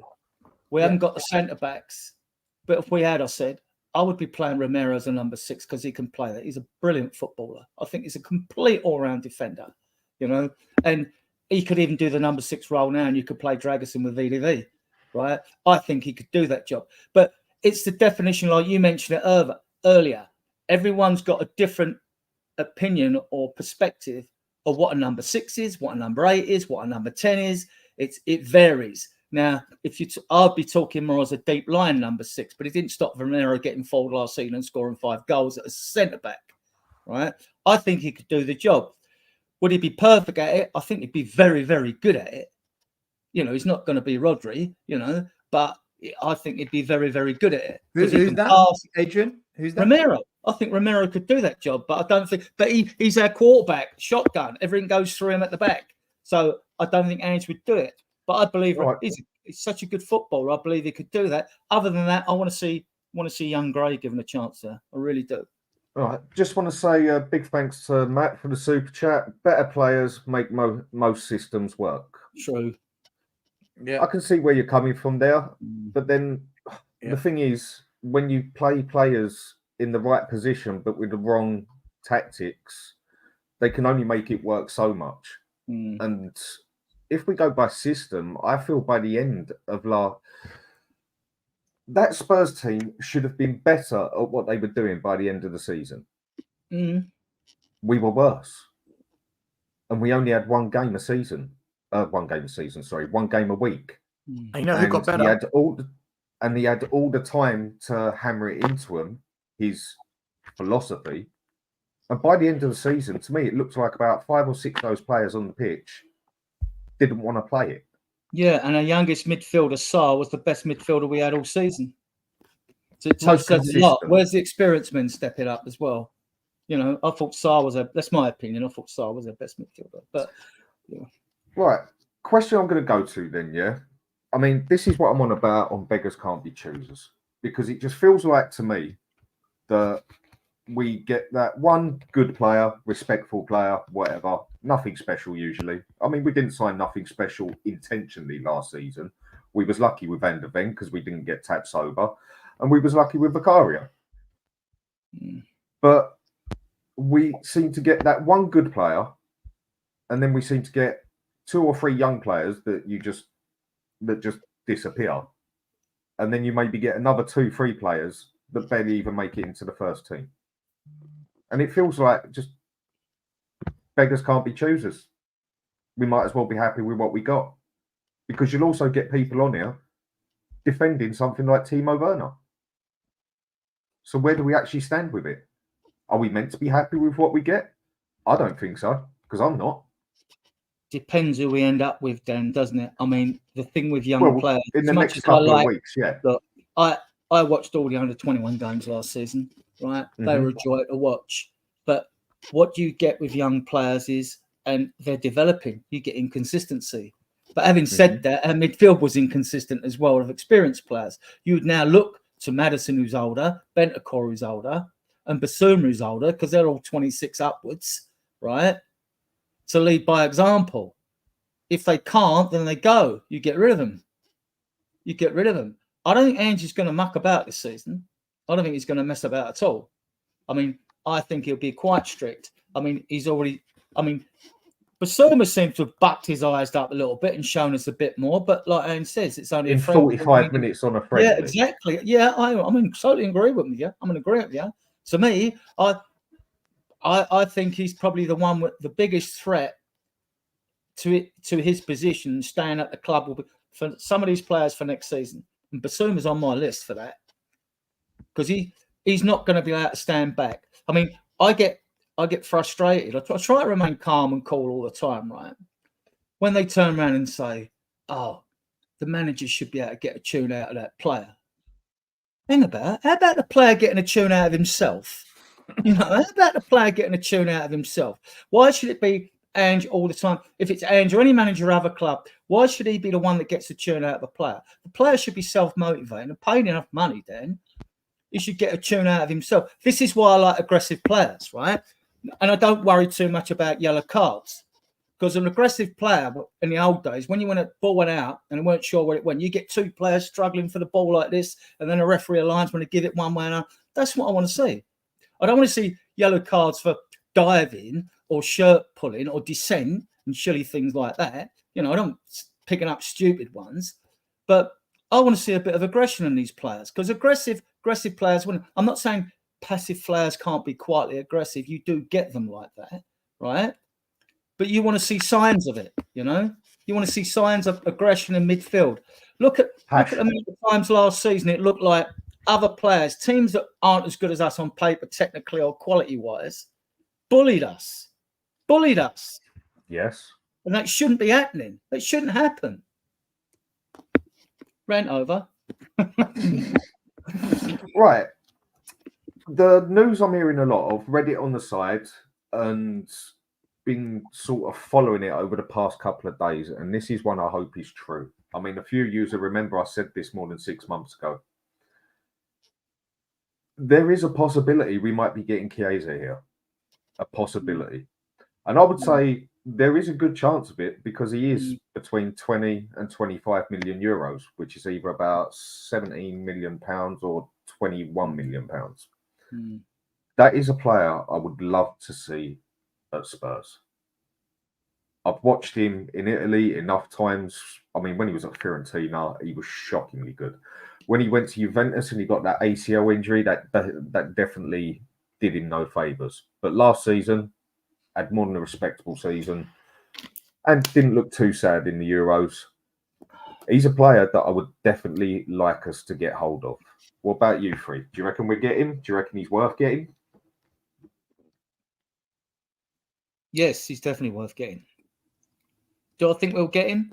Well, the latest reports I read, as I trawl the internet every day for every bit of information I can get about Spurs, is that, like, although Roma and others are in for him, let's not forget he's come from Juventus where he's won loads, right? Does he want to take a downward step, or would he like to chance his arm in the Premier League? He said he wants to go to the Premiership, presumably. That's what I And read. I think I heard Spurs are in. Well, we want him. We're in the mix, but I think we've got a good chance of getting him down, actually, and I'd like to see him come. Right? Mhm.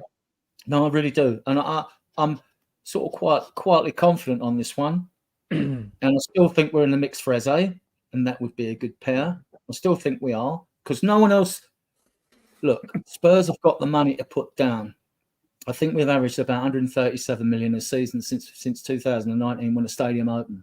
You know, so we can afford to bring in like 5 more players, depending on the structure of the payments. Now, it's not a question of having hundreds of millions to spend. You don't need hundreds of millions. If you can put 20 mil down on 5 players that cost you 60 million, you forked out the 100 million. You've got the other 200 million to pay off over 5 years. Right, the length of their contracts. So it's not, when people think, "Oh, we've got 100 million to spend," you can only buy, you can get Eze for 68, but then we've only got 22 million left. That's a myth. This doesn't work that way. But with release clauses, it's a bit complicated. One, because I heard that Eze's got a piece of this release clause as well. Believe it or not, the way these deals are nowadays, and that Palace will want if they don't want to let him go. Forget the add-ons. They're going to want to. Well, hang on a sec, Adrian. We go to Eze next. Okay. I've got a few things on him. So, with Chiesa, you think we can get him? Yeah. Yeah, I do. Yeah. I mean, Alex, And watched do you enough think of we him. can get Chiesa? Do you want him? I ain't watched enough of him. I ain't seen enough of him. But like, if he's at Juventus, he's no mug, isn't he? So, I am a bit concerned about the injury thing, but whether that is cool and that's it. But I still go back to what I say already. I think he'd be better than what I shouldn't say better than what we got, but he's 100 times better than what we got. I know, yeah, no. But what I mean is, I don't want to say better than what we got. We want better than who can compete with top players. You know what I mean? Just on his cruciate injury, that was 2022, I think, and he's over that now, right? And he had his stats were quite good for last season as well. Dan would know more about this than me. I think it was 30-something games, and I think he scored 9 or 10 goals and a couple of assists, and he was in the Euros. But if we're in for, this is where you expect your recruitment team to do their due diligence.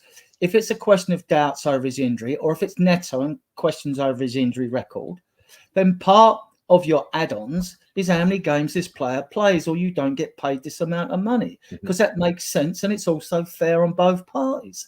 So when he plays 50 games, they get another 10 million. I'm not being funny. I'm not being funny. You started off. I'm not being funny. I'm not being funny, but I don't even know why we're talking about add-ons and all that malarkey. The main thing is at the moment is that the fact is that he, at least he will add to the quality. The only problem I have at the moment, like I said, where's the space in our forward line at the moment? I'm sorry, I'd still ask that question, because if you want to get a striker in, a number 9 in, right?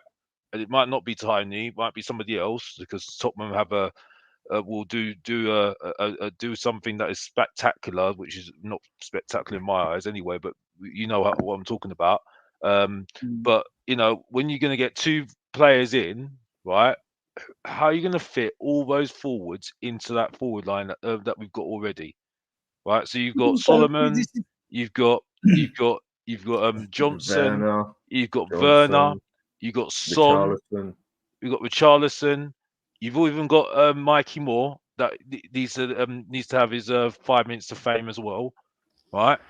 So you know what I mean. So, but it's not. This is another thing. People say, would he get in our first 11? It shouldn't be about a first 11. It should No, be about first no, 18. no, but That's what it should be. yeah, So, but Adrian, I've said that how many times? I'm not saying about backup, well, but what I'm saying is,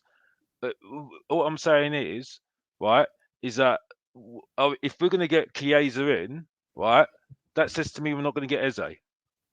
That says to me we're not going to get Ivan Toney, because that's my problem with this at the moment. no, Eze's a totally different player to Chiesa. Well, no, And but Ivan Toney's not how's he on the going to left. fit in? He's not.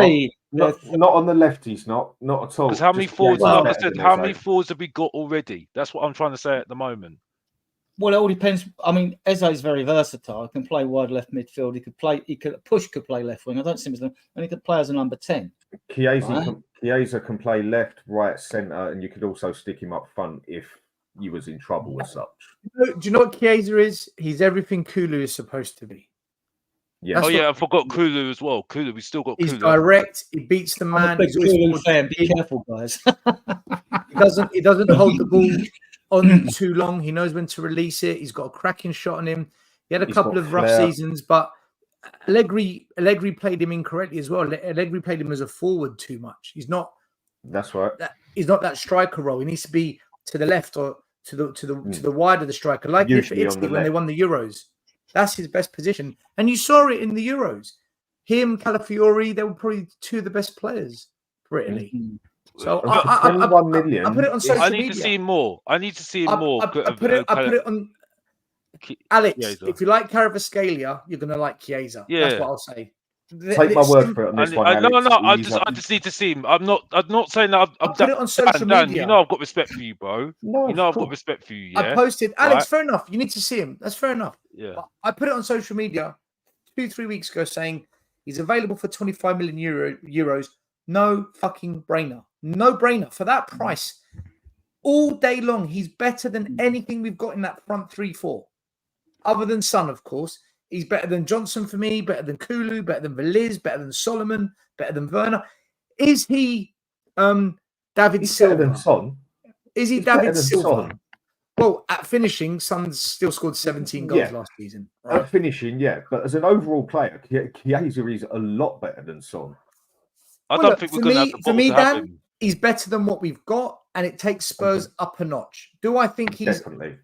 De Silva? Do I think he's Aguero? Do I think he's Prime No. De Bruyne? No, but he's better than what we've got, and for 25 million, no brainer for me. I don't Well, think it's we've got the 20 bottle million to do it. British pounds, Right. actually. I We're don't in- think we've got the bottle to do it. I don't think we've We're got in, the bottle we're in to a do bit it. of unknown territory because we Hang on all a play sec, Adrian. football I just want to say, I just want to got a super chat here. Thanks again, Matt. Much appreciated.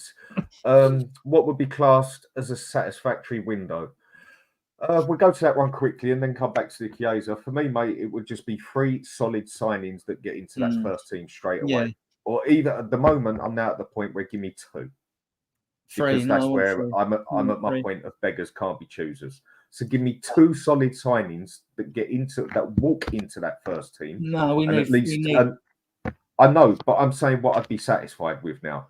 This is what I mean by beggars can't be choosers.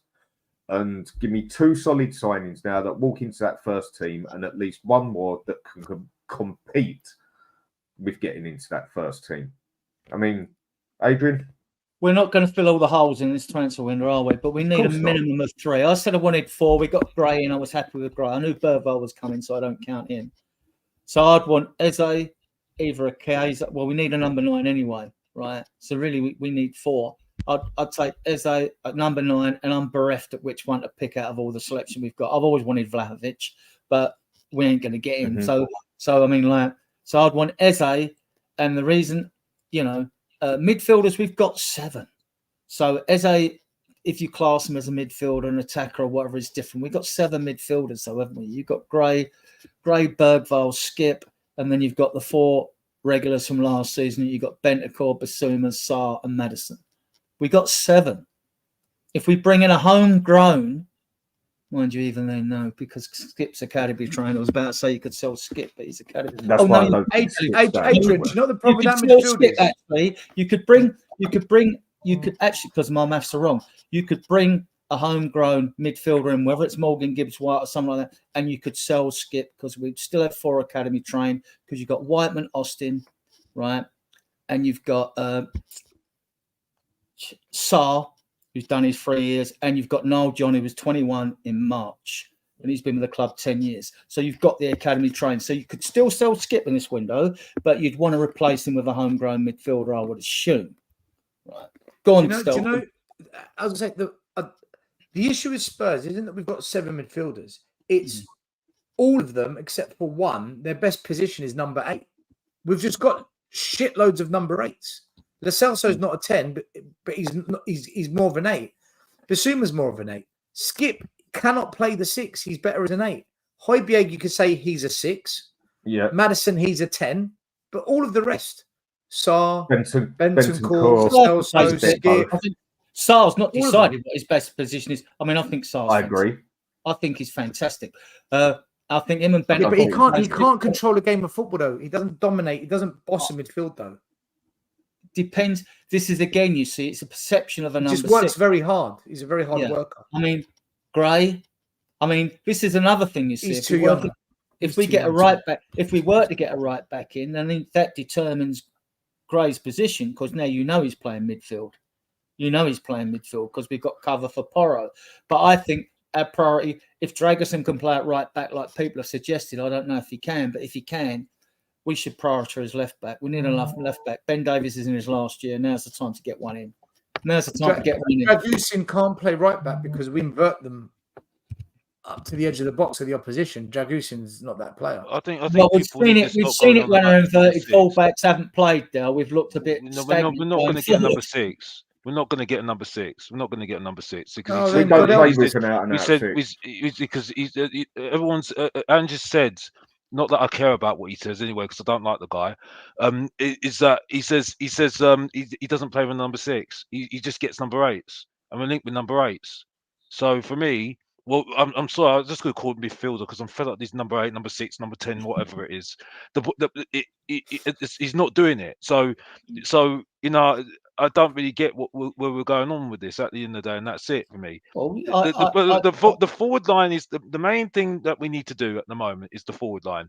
I don't think Eze's coming because, as far as I'm concerned, if we're gonna get if he's gonna be another midfielder, that's how many midfielders have we got already? You know what I mean? I agree with you on that part, Alex, because I think Ange wants 2 box-to-box number 8s that can share the responsive abilities that a 6 would have, and he can play with his 2 8s and a 10, right? I mean, whereas other teams will play a 6, 8 and a 10, you know, but the midfielders, look, a lot of efforts expects out of wing backs. Even VDV said, "Cool." When he played on the left, when he said, I was knackered because you know how much work they have to do. You look at you, Doggy, he's a tank. You look at Porro, he's a tank, up and down, up and down, up and down. You need that in your midfielders as well. They've got about to recover. Right, when they lose the ball. And we get caught. The amount of times Basuma, I watched it. Did you watch him? As good a player he is with all the technical skill set he's got, the times he was got caught upfield, trot back aimlessly, walking virtually or whatever, aimlessly coming back to help out. We conceded 1 goal when it was. I see 1 goal when we slowed getting back, right? And then our centre backs got split because I think VDV had to come across or something. I think it was VDV, and they passed to the centre and scored a goal. I forget, it might have been Bournemouth or something. I can't remember. You know, but this midfield's got to be fixed. If we don't fix the midfield, we ain't going nowhere. We're not. I think what you're saying is, Adrian, is that we need technical. I mean, that's why I think people are making a big deal about Archie Gray at the moment. He's a technical player. Bergvall, technical player. So you just got to be good on the ball and be able to just like Stel said, beat the ball, beat the press, and be able to deliver a pass. And just doing that, because I think Asthmatic, when on his shows, he's shown us the way that Ange wanted to play, and it was quite blatantly obvious by what we wanted to play. It's kind of like when we get the ball, we got to just play boom, boom, boom, boom, boom, boom, like very, very fast passing, and then get it down to the what you know the wides, and that's where your winger is supposed to just get it right across the box, and that's where your other winger will come in and put in the back of the net, and that's it, or have a shot, and that's it. So it's kind of like, you know, very, very kamikaze sort of football, but it's just very fast and very I don't know if you understand what I'm trying to say, but that's what I'm trying to say. It requires, football IQ and intelligent awareness. Exactly. When to go, when to Yeah. stay. And like before you go rampaging up the field or doing this or doing something in whatever position or whatever your duties are, is to have a look around. I mean, you have to take the odd risk now and again, right, to win a game of football. That's half the reason why when we get in the final third, we're pants. We pass it across the midfield to the left wing, down the corner flag. It comes back across the midfield to the right corner flag. Back again it comes across the midfield to the left foot. And you watch every team, it's robotic. You see every team do this, trying to open up and find a bit of space. And it's proven statistically that the quicker you do that, if you do that within like the first 30 first minute, you have exponential chance of scoring a goal. But not when you keep passing it backwards and forwards. We all seem to let the defenders get set in another team when we're slow with the ball. We need to move the ball a lot quicker. Yeah, we do. I'm going to be honest with you. I'd rather have Romero up front right now because I think the Romero and even Van der Ven look better than our strikers right now. I've got to be honest. You know what I mean? Because when I saw Asmatic again, like when he was showing his videos, what he does really well, by the way, Spurs Kings TV, if you really want to know. He's shown us the way that we pass it when we get the ball very, very quickly, and it's just it's just for the forward line to know what they're doing. That's why I just think the forward line is so bang average, yeah. And this is where I think it's just so crucial because yes, I know it's important to have a good back line, I know, but when you're scoring goals, yeah, you're taking a lot of pressure off that back line, aren't you? You know what I mean? You've taken a lot of pressure off that back line, because we're scoring goals and goals change games. You know what I mean? Because look at it when we had Harry Kane and Son. Yeah, we didn't need to play that well, but one attack, Son and Kane have a good connection. Boom. Take the game away from the opposition. That's it, done. You know what I mean? And it's so important when we're in Europe as well, because in Europe, you don't need to have a lot of the ball.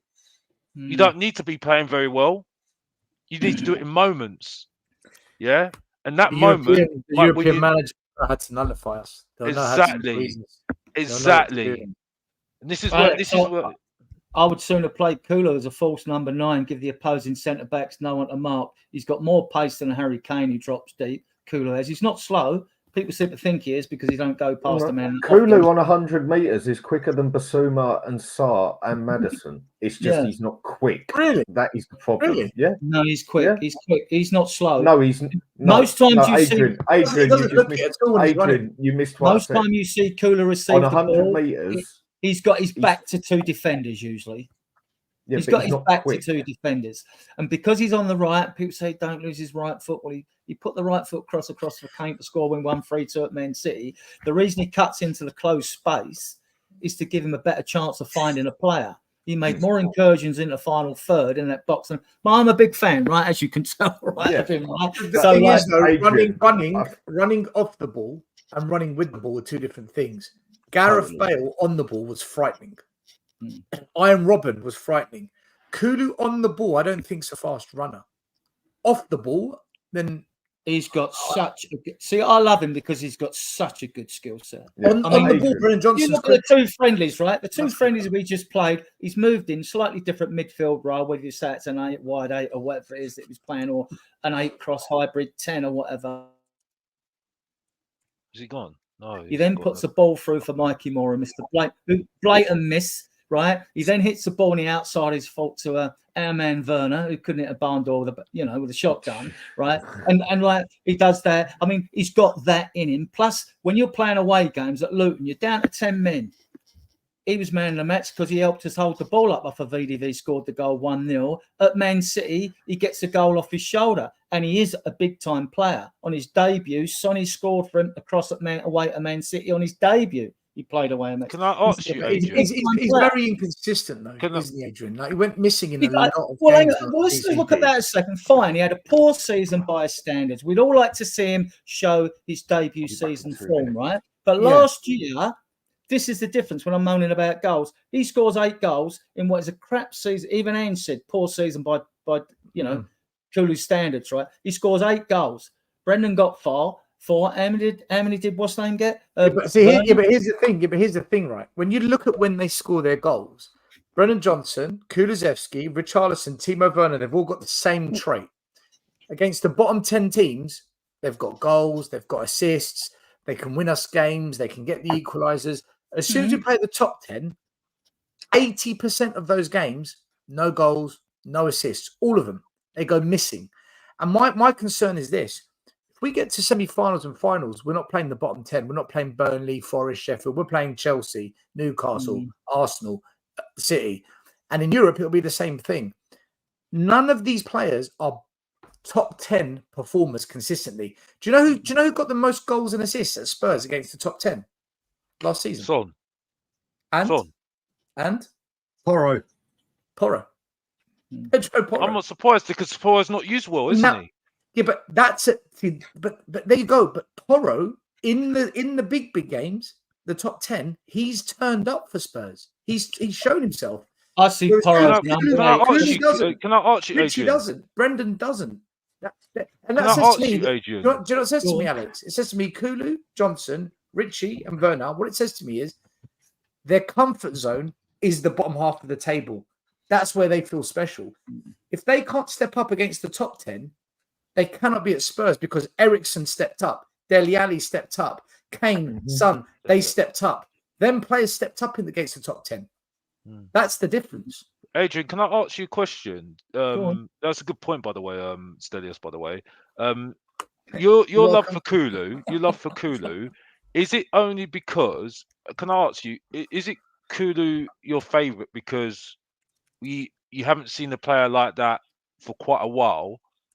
Or is it just, he's just your favourite player, that's it? Because I don't believe so much to the team. He's not going anywhere. Ange will be mad. Ange won't get rid of Kulu. All this talk about Napoli and all the other teams. I don't know. I don't know. Look, I don't believe it, Dan, but that's my opinion. Well, you look at his skill set, right? He can beat a player, right? If he's given the ball at the right time and the right service. Because when he's given it wide down the wings in the final third, he's hovered around the penalty area and beat players. I mean, I like the player. He can hold the ball up.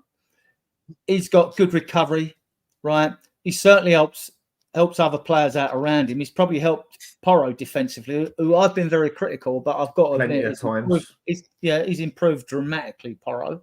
I still got that defensive questions about him, right? But like Kulu's, it's just his all-round skill set, Alex. He's got it all. And I think... But we play him in the wrong position.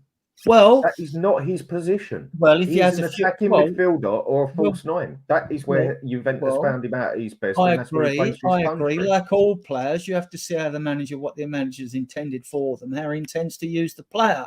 Now, if he uses him to his potential, I mean, we're moaning about these players. I mean, Kulu's 23, probably just 24. 24 years of age. Adrian, I mean, you'd think he's been there like years, you know. Adrian. Unfortunately, it's a short career, and unfortunately for me, he's had his chance. He's had his chance. If we're going to start, I've put the example out like Dele Alli, right? Dele Alli had a few good seasons, yeah. Then he fell off. Everyone was criticizing him. Even my guy beside me didn't like him. Yeah, Brian. Even big up Brian, by the way. I still love him. You know what I mean? But people couldn't stand him. This guy only had 6 months. 6 months. Now I hear what you're saying, but a short career isn't 24 years of age. Unless you get a serious career-ending injury. I know, but what I'm saying is, you get only a short window. You only have a short window, especially in top clubs. You've already seen Aston Villa, Diaby, only had 1 season, and he got shipped off to Saudi Arabia. You know what I mean? Yeah, these top clubs don't mess about, right? So he's outstayed his welcome after 2 seasons, bro. 2 seasons. No, I'm he sorry. came in January. If he's got anything about him right now, right? This season is his last season. his last season for his last season. Because I the hope only that- reason why listen. he's got his last season is because we have sacked how many managers Yeah, since I then. hope the sword of Damocles is hanging over a lot more than one player. I want to have this kick up the arse. Yeah. I agree with you. Absolutely, Adrian. You know me. You know me already. Yeah. I'm only speaking about. I'm not pointing at you because I'm just listening to you. I'm hearing what you're saying, and I'm not going to change your mind because you got a thing. Stick to your opinion. That's fine. But my opinion right now, right? If we're going to have a go at players that we've let go before, right? That started well, right? This guy only had 6 months. 6 months, right? And we're not seen we haven't not seen anything, even Bentancur, right? So as far as I'm concerned, it's now to start showing yourself now. You know what I mean? Yeah, and the thing that's even more worse about this whole thing as well, midfielder, Bentancur. the thing that's really make it worse as well, yeah, right? We're bringing in all these youngsters, who they're looking up to, by the way. Who they're looking up to? They should be looking up to Maddison, Bentancur, and Basuma because they're no one to look up to, as far as I'm concerned. And people don't want to hear it because they say, "Oh, Perisic wants to leave. Perisic wants to leave." I don't really care whether he wanted to leave. That guy had more in him, and people can look. Loads of the young players can look up to him more than any of the players in our squad right now. Because I'm 100%. sorry, Romero's going to be off next season because he's going to be at Real Madrid because he ain't going to be he ain't going to be here waiting around for a Carabao Cup when he's done the Copa America for the second time, and the World Cup.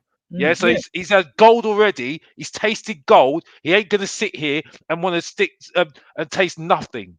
Yeah, and he want to go to Real Madrid with the Stars and Galacticos, and that's it. Yeah, right. Alex, it's time for us to do that, and that's it. When people want to move players on, fine, right? Then it comes down to a manager, whether he wants to keep the player. Also comes down to how many years are left on their contract. With someone like Romero, who's got 3 years, so he's not going nowhere. But I'm with you. When a player's down to 2 years on a contract, if the manager wants him and he doesn't want to sign, sell him. I don't care who they are, Kula or anyone. I don't care. Sell him.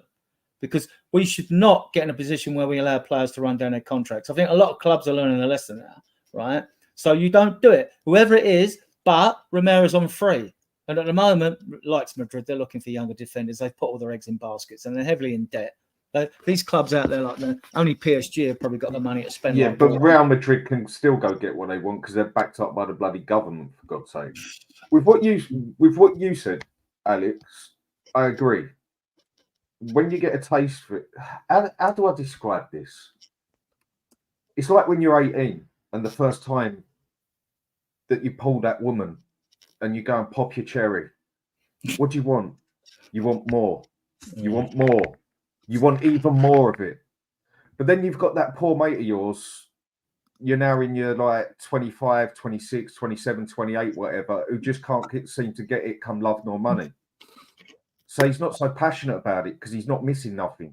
Because he hasn't had nothing, he don't really know what he's missing and he's not so bothered about it. But when you've had it at like 18, 19, you just want more. You want more and you want lots more. This is some analogy, Dan. Dear Marge. No ladies are offended by that. By the way, we're not.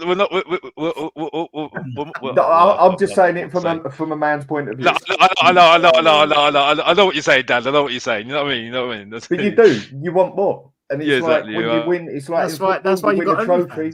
That's why you got OnlyFans TV now. Exactly. And it's like with football, you obviously want to win more. As soon as you've won something, you've got a taste of what it's like winning it. You just want more of it. But most of our supporters, they haven't seen us win anything. A taste of honey would have been a better analogy.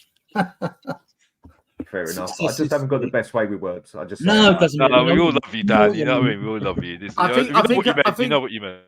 I think a lot of fans are scared as well of having a Mike Ashley or an Everton ownership, and it petrifies them. And for me, it comes down to risk. Okay, what's your risk? Do you want to take the risk of, we might end up with a Mike Ashley or an Everton owner? Or do you want to take the risk that actually we might end up with an owner like Stan Kroenke or an owner like Man City's? Okay, forget the criminal charges, I know. But let's just for now pretend that they haven't broken the law, because technically they haven't until they're proven guilty.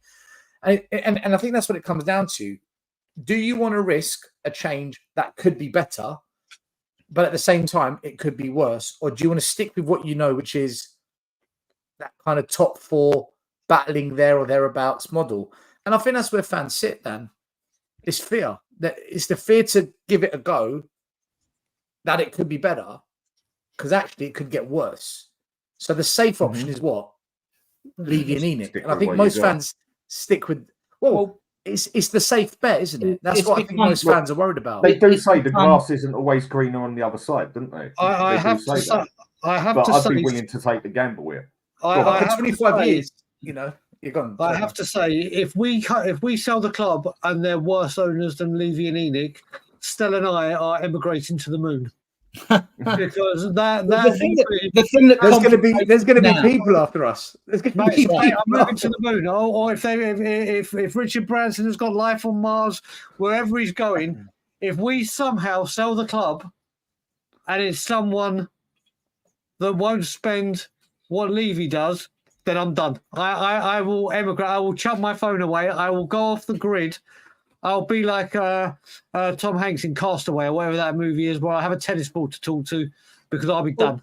The new squad cost ratio is SCR. They're a game changer in the respect that no matter who your owners are, but it shouldn't affect Spurs. We still got. I said we can still spend over like 100 million on 5 players, 520 million. But let me explain. Spurs earned 549 million last year.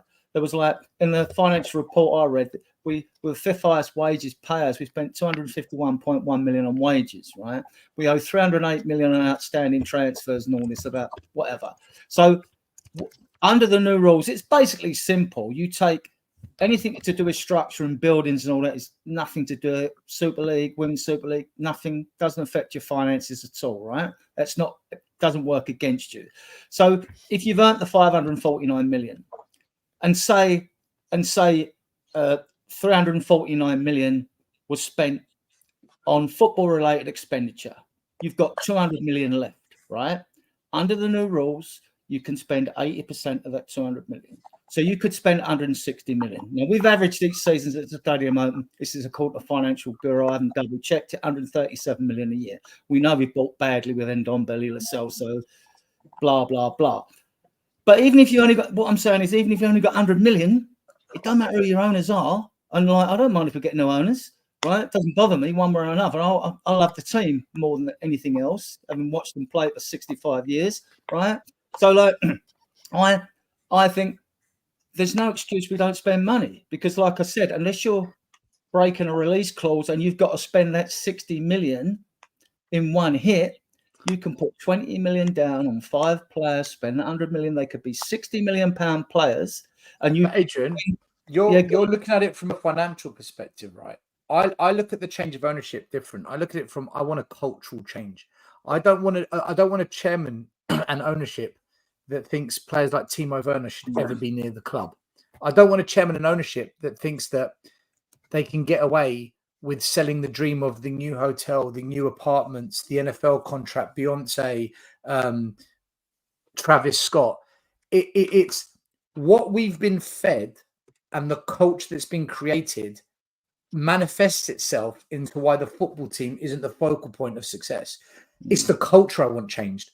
I don't like the culture they brought to the club. I agree, and I speak from personal experience. I was really pissed off when a pal of mine had a funny turn in the stadium. He's sitting on the steps leading up to one of the concourses.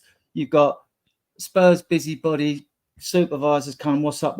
He's not feeling well. Well, he's blocking the gangway and all that. And I'm going like, well, where's the water stations around here? This is a part of the culture I agree with. Where's the empathy with the fans? So there was no seating around the concourses for people to sit. I brought that up with Martin Cloak and Katrina Law on the trust when they were part of the trust. They're not now, sadly, because I thought but at least they were trying to do things. They were more tinkering with other things at the club other than the direct things that Brian was dealing with at the same time, So that was different. I thought, where's that? Where's the seating? Even now, where's the seating in the concourse for old people I see standing in the ground? Now, they could, even if they could sit outside the ground if the weather's good enough, all right, you could say that. But then some of them arrive from a long distance to get to the ground early anyway. That's why they end up standing around. No seating for them, you know, no water stations around there and things like that. Like, then they put my season ticket up 50 quid. That's all right. I don't buy any booze and pie in there. I've not bought a football shirt, so I can't use that as an excuse because I haven't bought a player's shirt for years. Because I just 25 quid, I ain't buying one anytime soon either. But again, the culture of the club. When we got moved to Wembley Stadium, and the majority of fans are senior citizens, or there's too many of them, according to Levy. It was them that were buying the tickets at Wembley. It was them that were travelling, you know, to Wembley Stadium for match day. So when the club needed the fans to back the club during a difficult period of building the stadium, they backed the club. And as soon as we move into the new stadium, right, we need to charge you all a lot more, and we're taking your concessions away. That's not how you say thank you to fans. That's not how you repay them. Sure. Things like that manifest across the club that ends up taking us down. We're too corporate. We're too corporate with this lot. It's all about the bottom line. Yeah, it's all about the money. I fear is for about the the money. future generation of Spurs fans. Sometimes, I mean, Adrian, sometimes you just got to say, do you know what? Fuck the money. We're billionaires. We're going to do just this one thing for you fans because we're a football club. We're a community. That's what I want gone. That's what I'm saying. There's a comment you're about to bring up, Dan. This one, I can personally vouch for this because obviously people know my connection with Toronto Spurs, and I do a lot of work for that fan club, whatever. When Daniel Levy increased the membership to the what is it called, Spurs One or whatever it's called, where you pay to become a member, they raised One Hotspur. That's it. Still, cheers, bro. Now to get a ticket through Toronto Spurs, you need to be a member of Toronto Spurs, which is $25 for the season. But you also need to have a one Hotspur membership. So you have your CRN, you have your CRN number, you have your Toronto. They sort you out tickets. We've got a percentage game, but they raised the membership fee for the fans around the world and England, and they added 3 new perks for the extra money. Not one of those perks can you take advantage of if you don't live in England. It's all to do with you pay, I think it's about £6 or £7 or whatever it is, they raised it. But we're going to give you perks for the Skywalk. We're going to give you perks for the... It's like, well, okay, yeah, I live in Toronto. Let me just nip outside and do a... Then you've got to think about, with the international fans, you raise that, you've raised ticket price at a time where airfare is at a complete high, where I'm lucky when I come back to England, my parents are there. I go stay with my parents. Don't cost me a penny. All of these people, unless they've got friends or relatives, you're paying hotels, you're paying Airbnbs. That's £6 or £7 to a member. And if you've got a family, let's say husband, wife, 2 kids, or whatever the household contains, that starts adding up. If it's 2 wife, husband, 2 kids, that's like 20 quid already converted into whatever dollars here. Then you got to buy the tickets. But the club could swallow this up whole for the international fan base.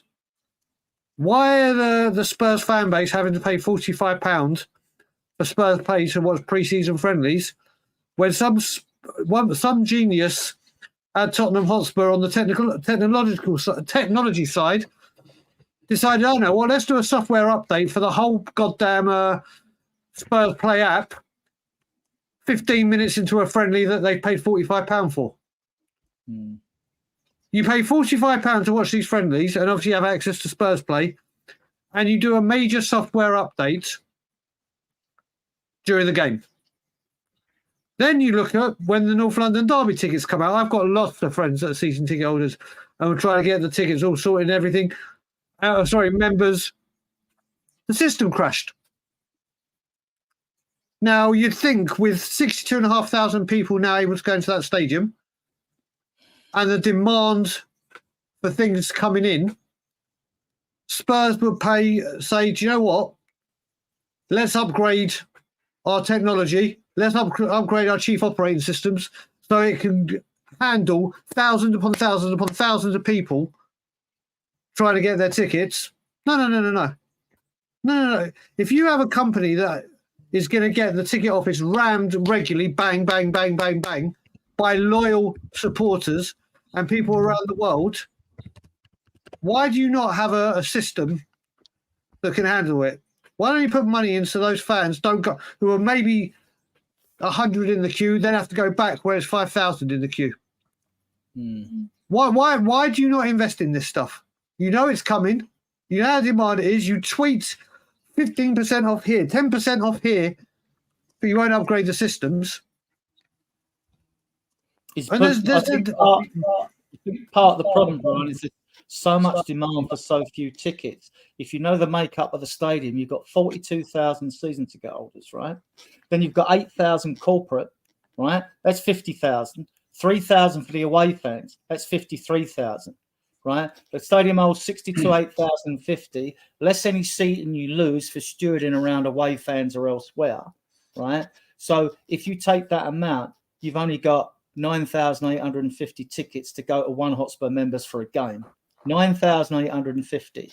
Now, the ones who've got the Hotspur Plus that pay the extra £5 to go on the season ticket holder list, they get 2 bites of the cherry because they can apply for their ticket on the Monday before the Saturday or Sunday game. And then the ordinary One Hotspur members can apply for any tickets with One Hotspur Plus members on the Tuesday. So it's less than 10,000 tickets to go on sale, barring any season ticket holders that put them on exchange because family crisis, weddings, holidays, blah, blah, blah, and they can't make it. So it's not a big percentage. I'm not excusing the computer system, though. I'm just giving you an idea of numbers. No, that's the point. If it doesn't matter. If they've got limited tickets. So, Brian, I have to go. Go. Let me say goodbye. Brian, Alex, Adrian, Dan, we'll speak soon, brother.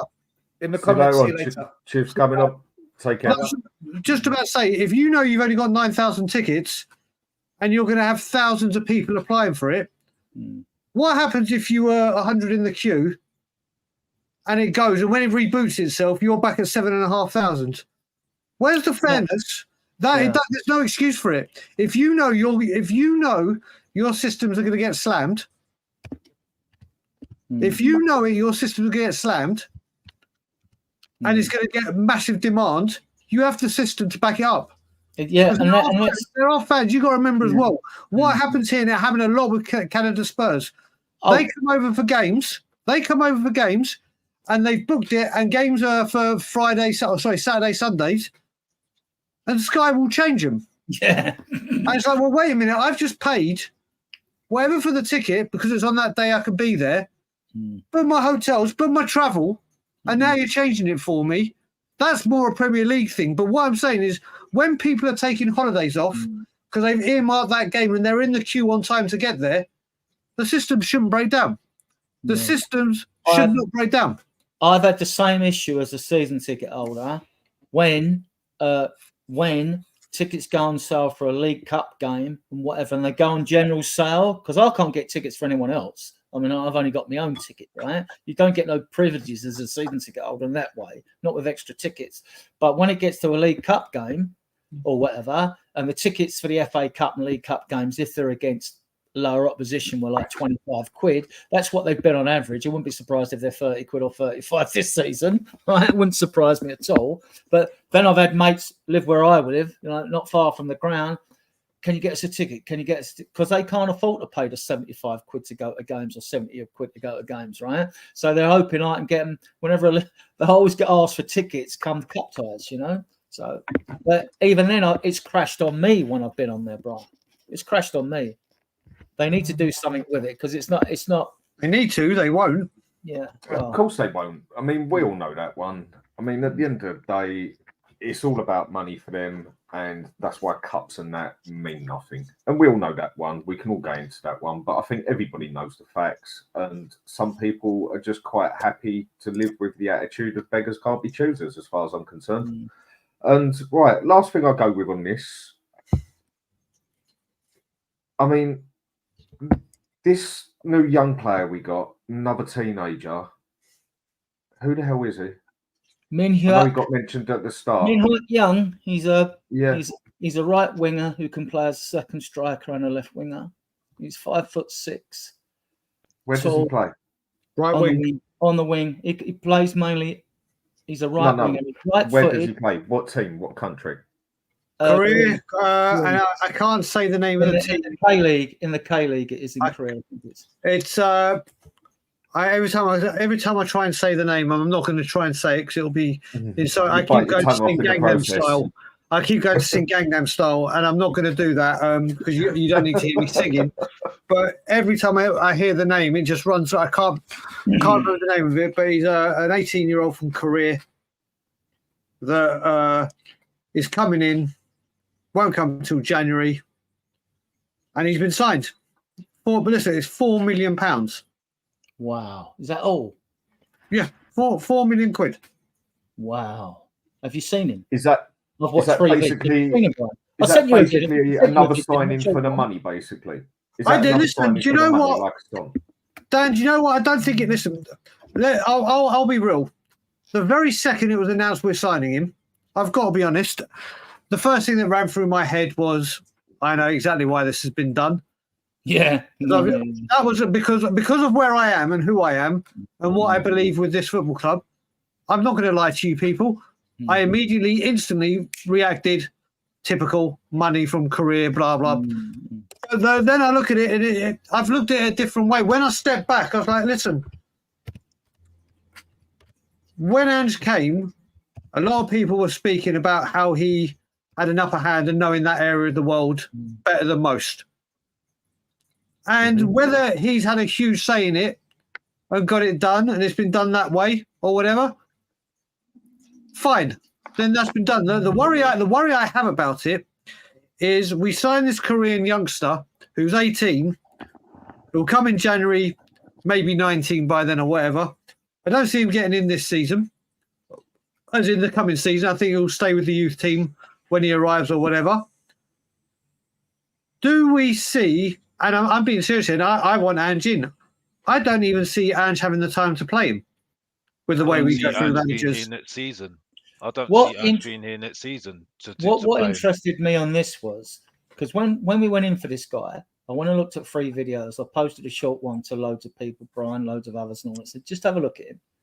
Because he does, for his age, he looks, and he is a goal. And what I like, he's not a learner, he's a goal scoring winger. The kid scores goals. And then I went back to have a look at the French guy who the club want 40, 50, 60 million for him, who's not Desiree Doro or whatever his name is. Yeah. That's right, do I?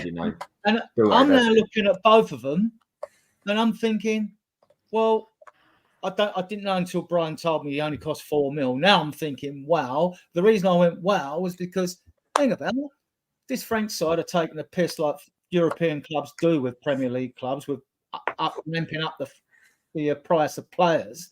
I thought they want 40, 50, 60 million. We'll let Desiree go to PSG. We've got all the money then, and we'll have this kid done that. And I actually thought, Brian, I thought he was going to come to us for about 20 mil.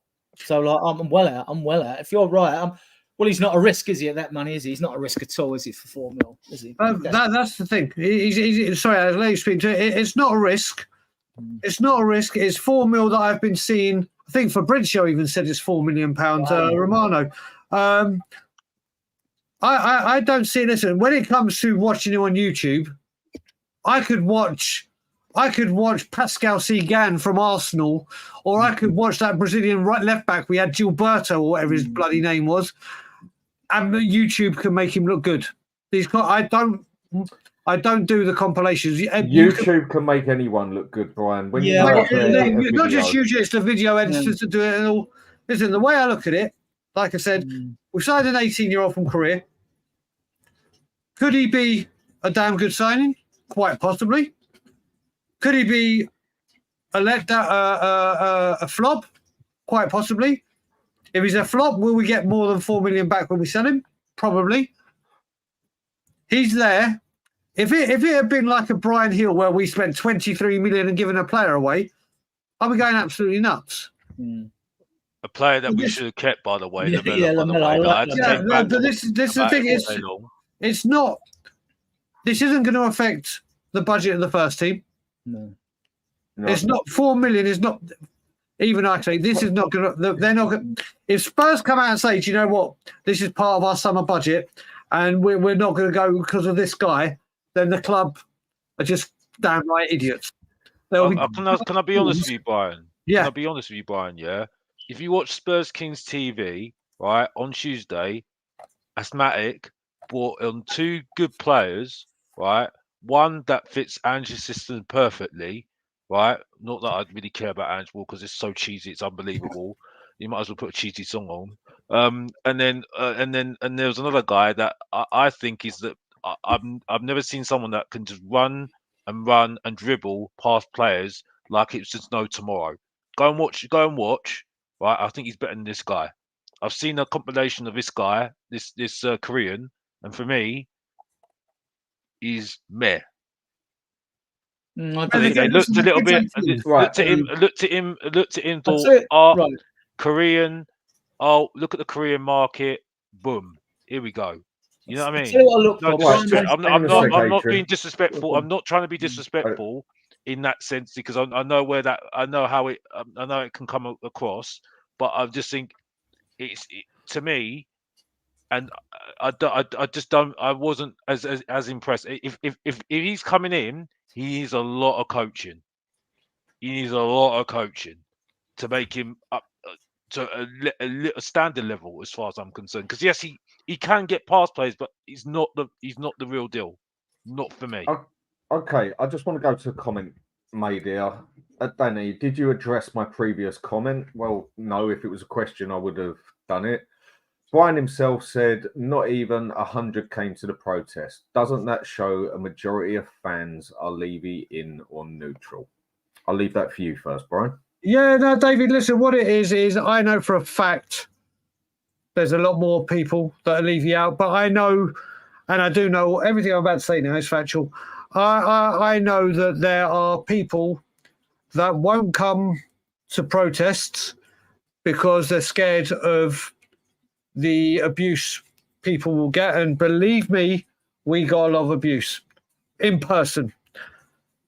There's a lot of people that won't attend it because they see the social media nonsense and the arguments on Twitter, and it is vile from both sides. Now, the thing is, what also happens is people will see all summer I haven't once used that hashtag Levy out. I've said everything that is Levy out in the way I'm going for it, but if you mention that hashtag, there are some vile people that use that hashtag that live all over the world and say some horrific stuff to people that is way, way, way beyond acceptable. There are people, if I could bring the Canadian or North American and Mexico and South American fan base over, if I could hire a few private jets, I can guarantee I'd have 1,000, if not more, ready to come and do it. It's very, very easy. Who was the person that said it? What was his name? I've got it, David. It's very, very easy. This is the thing. It's very, very easy for people to say how they feel online. And Darryl, I don't mean this at you when I say it. You've got David Darrell and you've got a green rectangle as your avatar, which a lot of people here have their initial or a fake picture of them. And that's not me having a dig at you. That's your perfect. That's what you want. It's your account. You do it. But then these people walk past after promising to do that. I don't know what David Darrell looks like. I don't know what Just a Harmless Potato looks like. Someone I love speaking with. The only ones I know who they look like right now in the chat I can see is Philly2109, because he's been at a protest, so we speak on the phone. Scott M, because I've been on streams with him and speaking to him on the phone. Mark Cousins, because I've seen him. Everyone else, I may know you and speak to you, and that's only on what I can see here. You get in the stadium, thousands of people are singing it, whether it's peer pressure, whether it's whatever.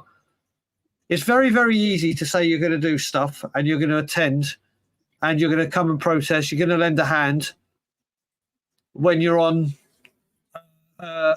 social media. Different doing it. The amount of times I've had people come up to us when we've had the banners out, they've gone, yeah, fight the good fight, leave you out, you guys keep doing it. And we're like, well, why don't you stand with us? I know, I'm with my family. I'm a bit scared if anyone comes over and says anything or whatever. And that's the thing. This is why, another reason, David, why I went on Chris Cowlins. Because there is such a negative connotation of Levy out. Apparently, we're all raging out. We're all drunk all the time on that stuff. Over 75% of the people I go there with don't drink. A, if they're like me, because they're recovering alcoholics, or B, religion, or health issues, don't do that. We've been told that we're selling drugs and doing coke on the. No, we're not. No, we're not. Apparently, we're anti-Semitic. Over half of us are Jewish. Apparently, we start fights. Then we have other people, and I've called the guy out 3 or 4 times when we protest. I get there with the lads I do it with and set up the protest banners about 10 o'clock in the morning on a match day, on a 3 o'clock kickoff. And there's one person, I'm not going to mention his name in this because I don't want any beef going on, but every single time, it's all I can say to you, James, every single time when we're setting up, this one account comes over and takes a picture of us setting up the account, the banners. And that's at 10 o'clock. And then at 1 o'clock, every time 1 o'clock, he'll say, look at this video, the Levy out protests are going well, and start a whole chain reaction. And I'll go into his account and say, keep trying that. I'll show you a video right here, right now, timestamped. There is such a bad connotation of it. And it's why I've gone on to people like Cowland. It's why I've softened the stance, because if I'm going to a show like Chris Cowland and talk about Levy out balanced, calmly, getting my points across and showing people that we're not these people that we're being tried to make out to be, more will come.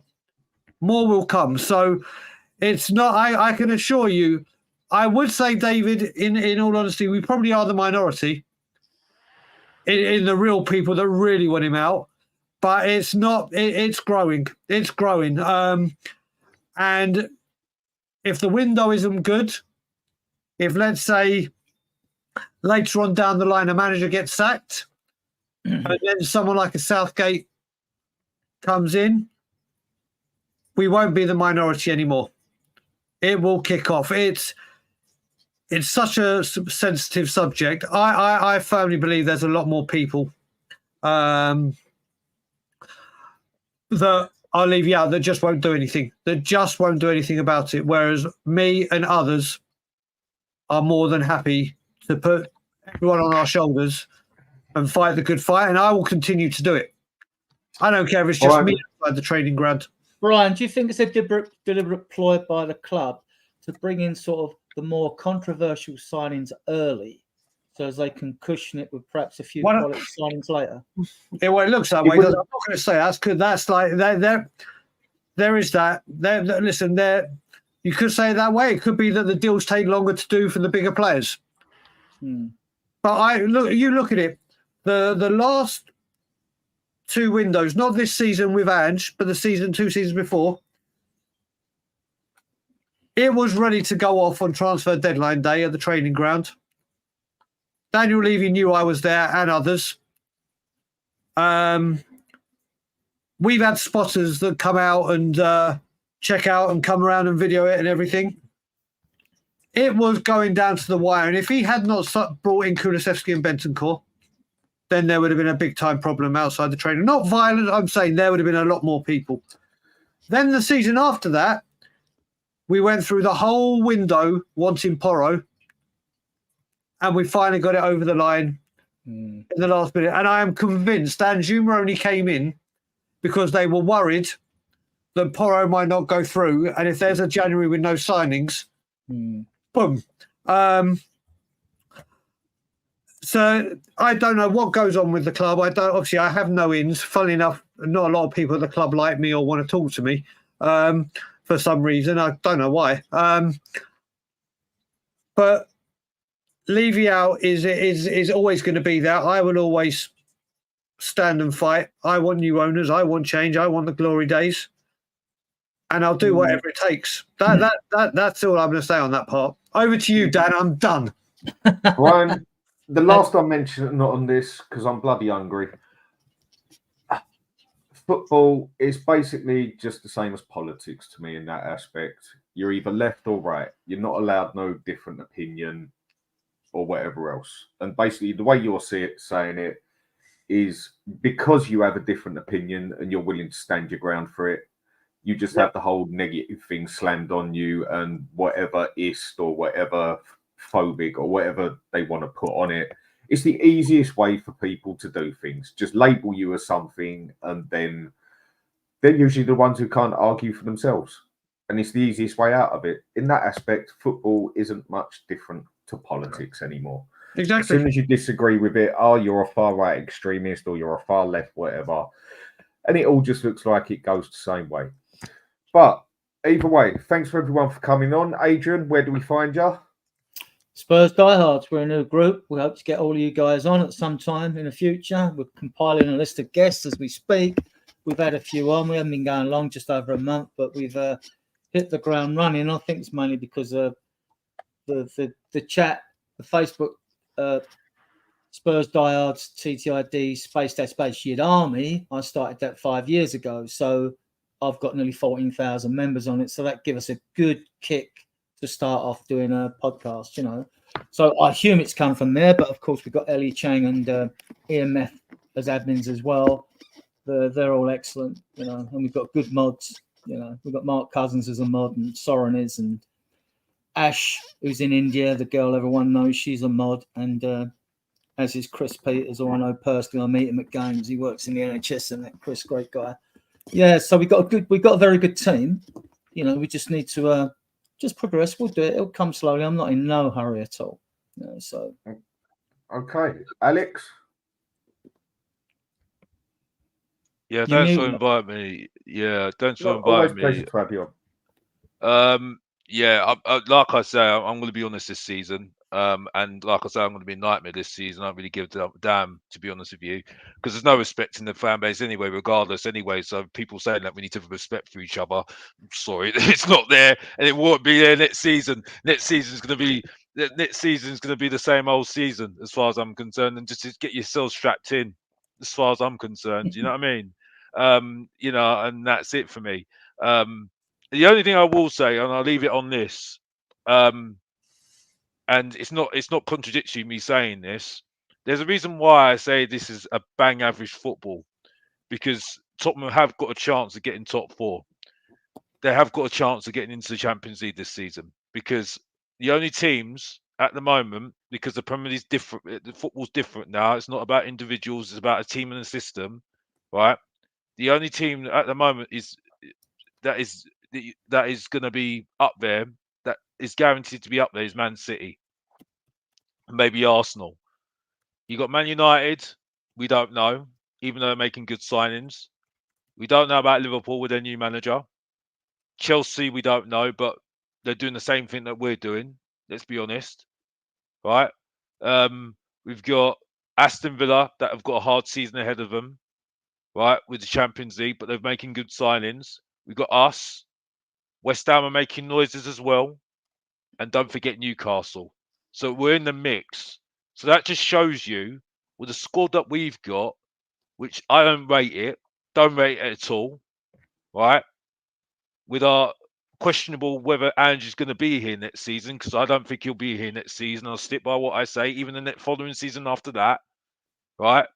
We still got a chance of getting top four. What does that say to you guys?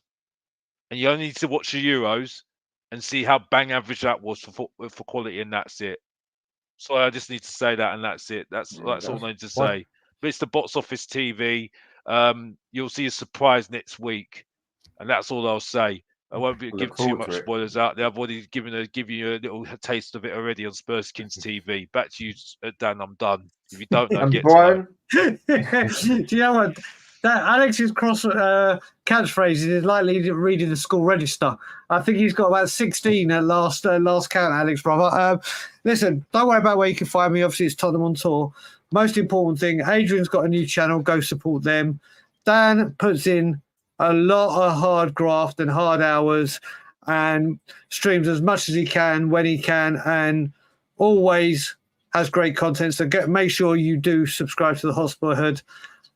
This man here, definitely give Mr. Box Office, because he covers all the bases, whether you want to laugh, cry, shout, scream, agree or disagree.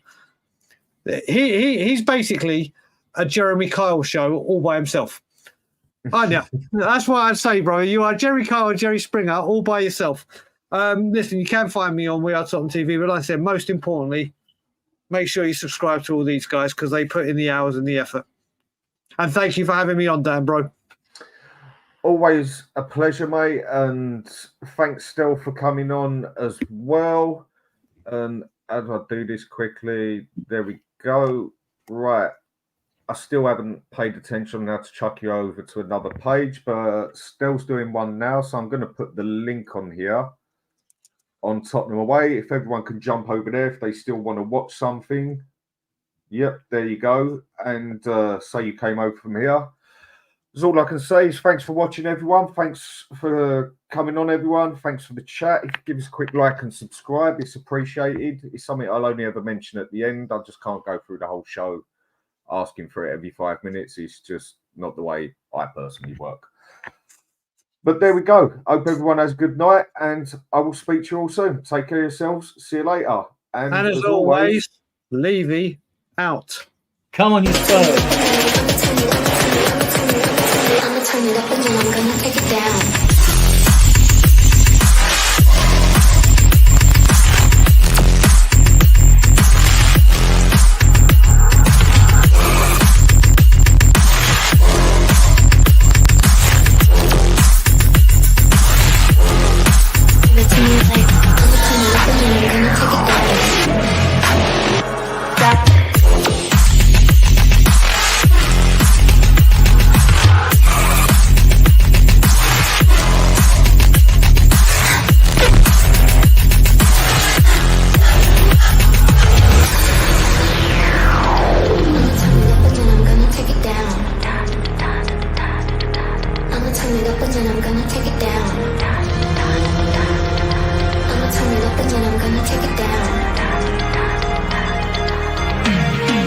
Give it to me.